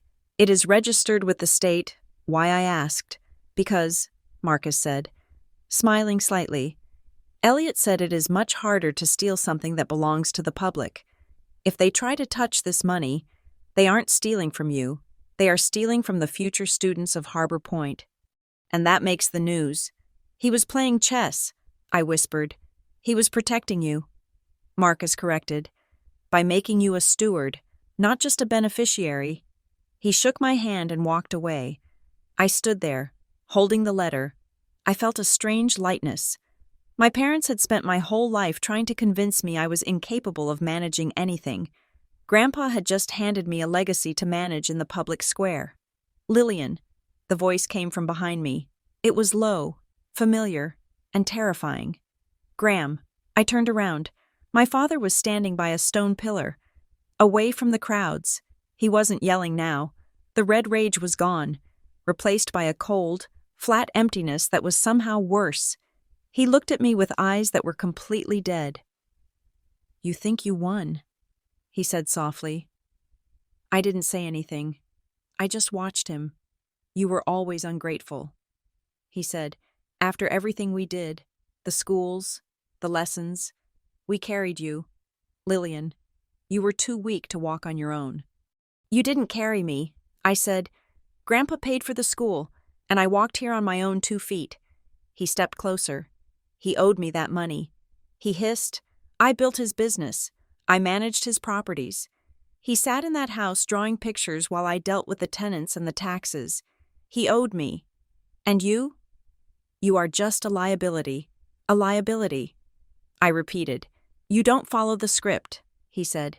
You never did. You wander off. You feel too much. You are a loose cannon. I tried to fix you. I tried to give you a life you could handle. By gaslighting me, I asked. By calling the police. By doing what was necessary, he snapped. The business is in trouble. Lillian. Real trouble. If the probate stalls, the loans get called, we lose the house, we lose the cars, We lose everything." He looked at me, and for a second, I saw the panic behind the dead eyes. "You are sinking the ship because your feelings got hurt," he said. I looked at him. I really looked at him. I saw the fear. I saw the narcissism that couldn't conceive of a world where he wasn't the victim. "I am not sinking the ship." "Dad," I said, "it was already underwater. I am just the one who turned on the lights so we could see the leak." He stared at me with pure hatred. "You are dead to me," he whispered. I nodded. "I know. I think I have been for a long time." I turned and walked away. I didn't look back. I knew he was watching me. But I didn't feel his gaze anymore. It slid off me like water. Nora found me 10 minutes later by the parking garage. "They are gone," she said. "Arrington dragged them out the back way." "What happens now?" I asked. Nora sighed. "Now comes the hard part. The judge ordered the inquiry. If the district attorney picks up the case and with that police report, they likely will, your parents could be facing felony charges, false reporting, fraud, identity theft." She looked at me seriously. "It will take months. Lillian, maybe a year. The assets will be frozen. The money won't be released until the criminal case is resolved. You won't see a dime of inheritance for a long time. I don't care about the money." I said, "You say that now." Nora said, "But the legal fees will add up, and the emotional toll. It is going to be ugly. It will be in the papers. Prominent family and fraud scandal." She paused. "You have a choice. We can push for the maximum punishment. We can help the DA put them in prison. Or we can offer a settlement. They renounce the executorship. They walk away with nothing. And we ask the court to seal the record on the fraud in exchange for a quiet exit." She waited. "You don't have to decide today," she said. I nodded. "I need to go somewhere." I said, I drove to the cemetery on the hill overlooking the bay. The grass was wet and vibrant green. The sky was clearing. Patches of blue breaking through the gray clouds. I found Grandpa Elliot's grave. It was a simple stone, polished granite. The earth was still fresh. I stood there for a long time. The wind whipped my hair across my face. I had come here to fight. I had come here to prove I wasn't the broken, scatterbrained girl they said I was. I wanted to win. I wanted to see them punished. I wanted them to hurt the way they had hurt me. But standing there, in the quiet of the dead, I realized something. If I spent the next year fighting them in criminal court, I was still playing their game. I would still be waking up every morning thinking about Graham and Marianne. I would still be defined by my struggle against them. Graham had called me a liability because I didn't follow the script. If I stayed in the war, I was still in the script. I was just playing the antagonist instead of the victim. I looked at the headstone. Elliot Voss Bryant, builder, father, grandfather. He had given me the tools. He had given me the truth. He had given me the scholarship fund, a way to build something new. I touched the cold stone. "I don't need their approval," I whispered, "and I don't need their destruction. I needed to be free." I took out my phone. I had a text from Cole. "I'm leaving, going to stay with a friend in Vermont. I don't think I can go back to that house." I didn't reply. Not yet. I looked out at the ocean. The waves were crashing against the rocks, relentless and indifferent. I knew what I had to do. I would let the law do its work on the estate. I would take the reins of the scholarship, but I wouldn't let the anger consume me. I wouldn't become a creature of revenge. I would become Lillian Bryant, architect of her own life. I turned back to the car. The hearing was over. The truth was on the record. Now, the real work began. The gavel did not slam this time. It came down with a dull, final thud, like a heavy door closing on a long, drafty hallway. Judge Vancroft removed his reading glasses and folded his hands over the file. The courtroom was silent, but it wasn't the stunned silence of the previous days. It was the frantic, vibrating silence of a bomb squad watching a timer hit 0. Based on the preliminary evidence of fraud, malfeasance, and intentional interference with a beneficiary, the court is issuing a temporary ruling. Vancroft said. His voice was no longer angry. It was clinical. The estate of Elliot Voss Bryant is hereby placed under the neutral administration of Stonebridge Fiduciary Services. He looked at my parents, Mr. and Mrs. Bryant. You are removed as temporary executors effective immediately. You are ordered to surrender all keys, physical files, digital passwords, and access tokens to the court-appointed trustee by 5 o'clock this afternoon. Access to any estate accounts is frozen. If you attempt to move a single penny, I will have you arrested before the transaction clears. Graham sat perfectly still. He didn't shout. He didn't protest. He looked like a statue made of ash, as if touching him would cause him to crumble into a pile of gray dust. Marianne was staring at the table, her fingers working the fabric of her skirt so violently I could hear the threads snapping. Ms. Bryant, the judge continued, turning to me, you are recognized as an interested party with full standing. Stonebridge has been instructed to grant you complete transparency regarding the inventory and records. You will know everything they know. Thank you, Your Honor. I said. My voice was steady, but my knees were shaking beneath the table. We are adjourned pending the independent audit. The bailiff moved toward my parents, not aggressively, but with a clear intent to escort them. They stood up. Graham looked at me once. It wasn't a look of anger anymore. It was a look of terror. They walked out, flanked by their lawyer, who looked like he was already calculating how to drop them as clients. I turned to Nora. It is done, I asked. Nora closed her laptop. No, the administration is done. Now the autopsy begins. 2 days later. I sat in a conference room at Stonebridge Fiduciary Services. It was a sterile, glass-walled room that smelled of hand sanitizer and money. The administrator, a woman named Ms. Chung, who spoke with terrifying precision, slid a thick binder across the table. We have completed the preliminary forensic accounting. Ms. Chung said, and Miss Bryant, you need to prepare yourself. The estate is solvent, but barely. I opened the binder. I expected to see withdrawals. I expected to see that Graham had been skimming money to pay for vacations or cars. What I saw was much worse. Look at page 14. Ms. Chung said. I turned the page. It was a record of a wire transfer dated 6 months ago, from Elliot V., Bryant Personal Trust, to Bryant Ridge Development Group, amount $450,000, memo debt settlement, final. I stared at the number. $450,000. He paid them off, I whispered. Nora leaned over my shoulder. He cleared the business debt. She said, look at the date. It was right before he started the notebook. Ms. Chung nodded. Your grandfather liquidated a significant portion of his bond portfolio to pay off a distress loan held by your father's company.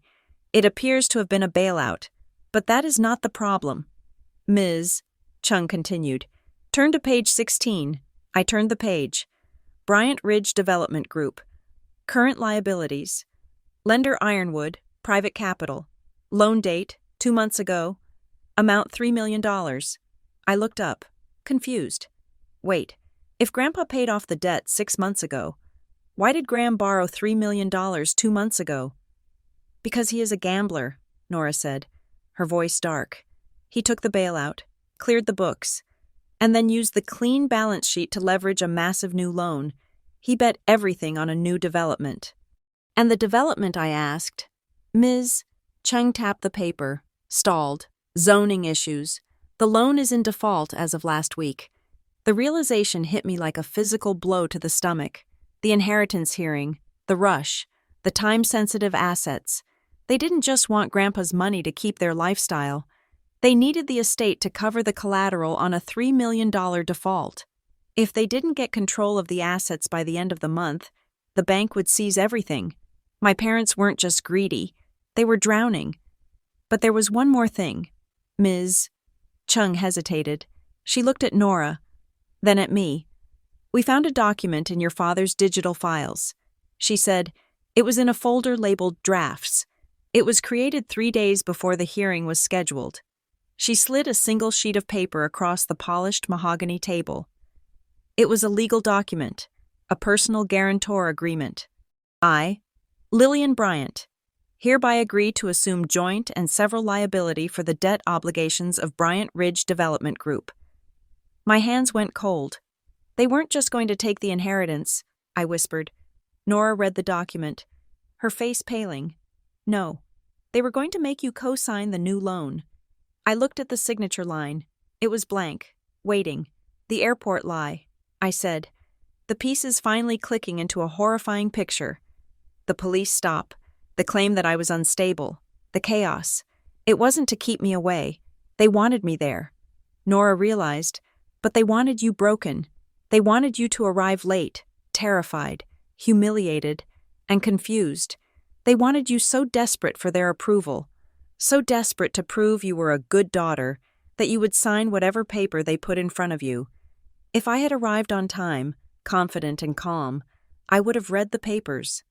But if I had arrived after being detained by police, crying, shaking, believing I was crazy, I would have signed it. I said, my voice sounded hollow. I would have signed it to make them stop looking at me with disappointment. I would have signed it to be helpful, and I would be responsible for a $3 million debt. They were going to sacrifice me. I closed the binder. I felt sick. This wasn't family dysfunction. This was human trafficking of their own child. They were going to sell my future to save their reputation. I need to see Cole.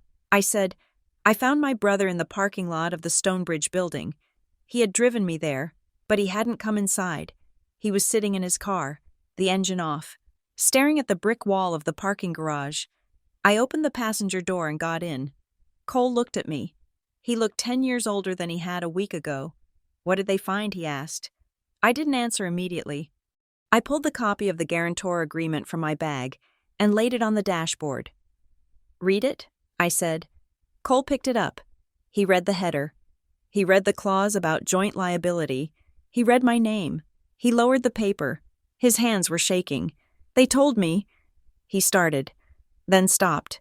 He swallowed hard. They told me the papers were just for the estate transfer. Mom said, get Lillian to sign whatever Nora gives her. Just get her to sign so we can go to dinner. Whatever Nora gives her, I asked. They were going to slip this in with the probate papers, Cole nodded. He looked like he was going to be sick. I didn't know.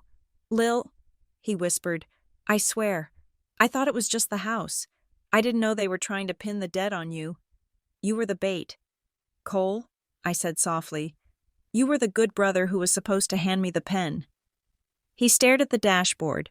Tears began to roll down his face, silent and fast. He didn't sob. He just collapsed inward, his shoulders slumping, his chest caving in. I have been so afraid of them my whole life, he said, his voice cracking. I thought if I just did what they said, they would be happy. I thought we were a team. There is no team, I said. There is just Graham and Marianne. Everyone else is fuel. Cole covered his face with his hands. I am $3 million in debt. He muffled through his fingers. I signed the other ones. Last month, they made me a partner so I could sign. I looked at him with a mix of pity and horror. He was ruined. They had already eaten him. Get a lawyer. Cole, I said, a real one, not Arrington, and get away from them. He nodded, wiping his face with his sleeve. He looked at me, his eyes red and raw. I am sorry, he said again. It was the only thing he knew how to say. I put my hand on the door handle. I am going to survive this. Cole, I said, I hope you do too. I got out of the car. I didn't look back. I couldn't save him. He was drowning in the ocean they had built, and I had to swim for the shore. I walked back to the courthouse to sign the final authorization forms for the Stonebridge access. The sun was setting, casting long orange shadows across the granite steps. As I walked down the main staircase, I saw her, Marianne. She was standing near the bottom step, alone. She wasn't wearing her court mourning colors today. She was wearing a soft blue cardigan, the kind she used to wear when she baked cookies for the PTA. She looked small, fragile. She saw me and stepped forward. She had clearly been waiting. Lillian, she said. Her voice was trembling. I stopped 2 steps above her. I had the high ground. Lillian, please, she said. reaching out a hand. "We need to talk. Your father. He is not well. The ruling has destroyed him. We are going to lose the house." I looked at her hand. I looked at her face. I looked for the mother who had comforted me when I scraped my knee. But all I saw was the woman who had steamed open my acceptance letter. The woman who had texted security will slow her down. "We made mistakes," she said, tears spilling from her eyes. "I know we did. We were desperate, but we are still your family. You can't let strangers tear us apart. You can't let them put your father in jail." She looked around. I noticed a local news van parked across the street. A photographer was adjusting a lens. She knew they were there. She was offering me a scene. The tearful reconciliation on the courthouse steps. The daughter forgiving the mother. The family matter, resolved with a hug. If I hugged her, the narrative would shift. Healing, misunderstanding. The criminal case would lose its teeth. I looked at the photographer, then I looked at Marianne. She was performing to the very end. I felt a sudden, profound exhaustion. I didn't want to scream at her. I didn't want to list her crimes. I just wanted silence. "Please do not contact me without counsel," I said. My voice was clear. It carried over the wind. Marianne flinched as if I had slapped her. Her face hardened instantly, the soft mother mask slipping to reveal the cold, calculating operator underneath. "You are an ungrateful, selfish girl," she hissed, low enough that the cameras couldn't hear. "You will die alone." I smiled. It was a sad smile, but it was real. Better alone than with you. I said, I walked past her. I didn't run. I walked with the stride of a woman who had nowhere to be but her own future. I heard her calling my name as I reached the sidewalk, but the sound was fading, like a radio station losing its signal as you drive out of range. A block away from the courthouse, a man fell into step beside me. It was Marcus Thorne from the Harbor Light Community Foundation. "Miss Bryant," he said gently, "do you have a moment?" I stopped. I liked Marcus. He felt solid in a world of smoke. "I wanted to clarify the offer regarding the scholarship fund," he said. "I thought it was settled." I said, "The Lillian Bryant Architecture Scholarship." "It is," he said, "but the board met this morning. Given the publicity surrounding the hearing and the likely criminal inquiry into your parents' business practices, there is a concern about the name." My stomach tightened. "You want to change it?" Marcus said, "We want to amplify it, but we need your consent. If we name this fund after you, specifically you, the granddaughter who fought for the estate, it becomes a statement. It becomes a public declaration that the Bryant legacy bypassed your father and went to you." He paused.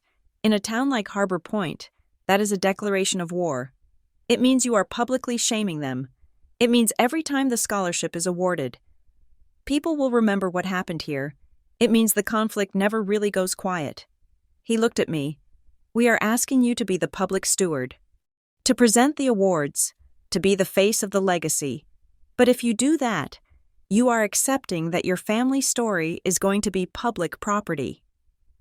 I looked at the pin on his lapel, the lighthouse. Grandpa Elliot had built things. He had built houses that sheltered families. He had built a reputation for honesty. My parents had tried to burn that down to keep themselves warm. If I hid, if I asked for a quiet settlement, I was helping them cover it up. But if I stood up, it wasn't about shaming them. It was about reclaiming the truth. I am not afraid of the truth. "Marcus," I said. He nodded. "Then we will draft the press release." I went to Nora's office one last time. The sun was down now. The city lights of Harbor Point were twinkling below us, reflecting off the dark water of the bay. Nora poured 2 glasses of scotch. She slid one across the desk to me. "To the end of the beginning," she said. I took a sip. It burned. A good, clean burn. "The district attorney called," Nora said. "They are opening a formal investigation into the Crescent Elm fraud and the loan applications. They want to interview you next week." I nodded. "Lillian," Nora said, her voice serious, "I need you to understand what this means. If you cooperate, if you testify, you are sending your parents to prison. Graham will almost certainly do time for the bank fraud. Marianne might get probation. But her reputation is incinerated. She leaned forward. This will consume the next year of your life. Depositions, hearings, press. You won't be able to just go back to Oregon and pretend it didn't happen. I know. I said, you could still walk away. She said, you could sign a waiver, take the scholarship, and let the bank deal with them. You don't have to be the executioner. I reached into my bag and pulled out Grandpa Elliot's notebook. If they try to erase her. I ran my fingers over the cover. He didn't write this so I could walk away. I said, he wrote this so I could stand my ground. I looked at Nora. I am not doing it for revenge. Nora, I am doing it because they were going to sign my name to a lie. They were going to make me a slave to their debt. If I walk away, I am telling them that was okay. Nora smiled. A genuine, tired smile. You have a lot of him in you, she said. I finished my drink. I have one request for the Stonebridge papers. I said, name it. I want a permanent no-contact provision added to the administration order. Not just a restraining order. I want it written into the estate bylaws. Any attempt by Graham or Marianne Bryant to contact the beneficiary directly by phone, mail, email, or third-party results in an immediate forfeiture of any residual spousal stipend they might claim. Nora whistled low. Financial teeth. I like it. It's the only language they speak. I said. I signed the papers. The pen scratched across the heavy bond paper. Lillian Voss Bryant. It was over. I walked out of the office and into the cool night air. The city felt different. The buildings, the streets, the harbor, they didn't feel like a trap anymore. They felt like a place, just a place. I walked to the waterfront. I sat on a bench facing the dark ocean. I thought about the airport, the humiliation, the fear, the feeling of being small. I wasn't small anymore. I took out my phone. I went to the contact entry for Dad. I hit block. I went to Mom. Block. I went to Cole. I hesitated. I didn't block him, but I didn't call him. I left the line open. Just a crack. For the day he might finally decide to swim. I looked at the notebook in my lap. I didn't need it anymore. The evidence was with the DA. The truth was with the court. The legacy was with the foundation. I stood up. I walked to the railing. Below me, the tide was going out. Black water rushing toward the horizon. I realized I wasn't thinking about winning. I wasn't thinking about their faces when the verdict came down. I wasn't thinking about their pain. I was thinking about the boathouse. I was thinking about the smell of sawdust. I was thinking about the scholarship. I was thinking about what kind of house I wanted to design for myself. Now that the ground was finally steady, revenge is a fire. It burns everything down. But justice is a foundation, and I was an architect's granddaughter. I turned my back on the water and walked toward the city. I had a deposition to prepare for. I had a scholarship to launch. And for the first time in 33 years, I had a life that belonged entirely, undeniably, to me. Thank you so much for listening to Airport Police Stopped Me at Security. This story was a journey into the dark side of family dynamics and the fight for truth. I'd love to know, what would you have done in Lillian's shoes? Would you have hugged Marianne on the steps? Or would you have walked away just like she did? Please leave a comment down below and tell me where you are listening from. I love seeing our community grow from all over the world. And if you enjoyed this story, make sure to hit that subscribe button for revenge stories so you never miss a new episode. Share your thoughts in English in the comments. I read every single one. See you in the next story.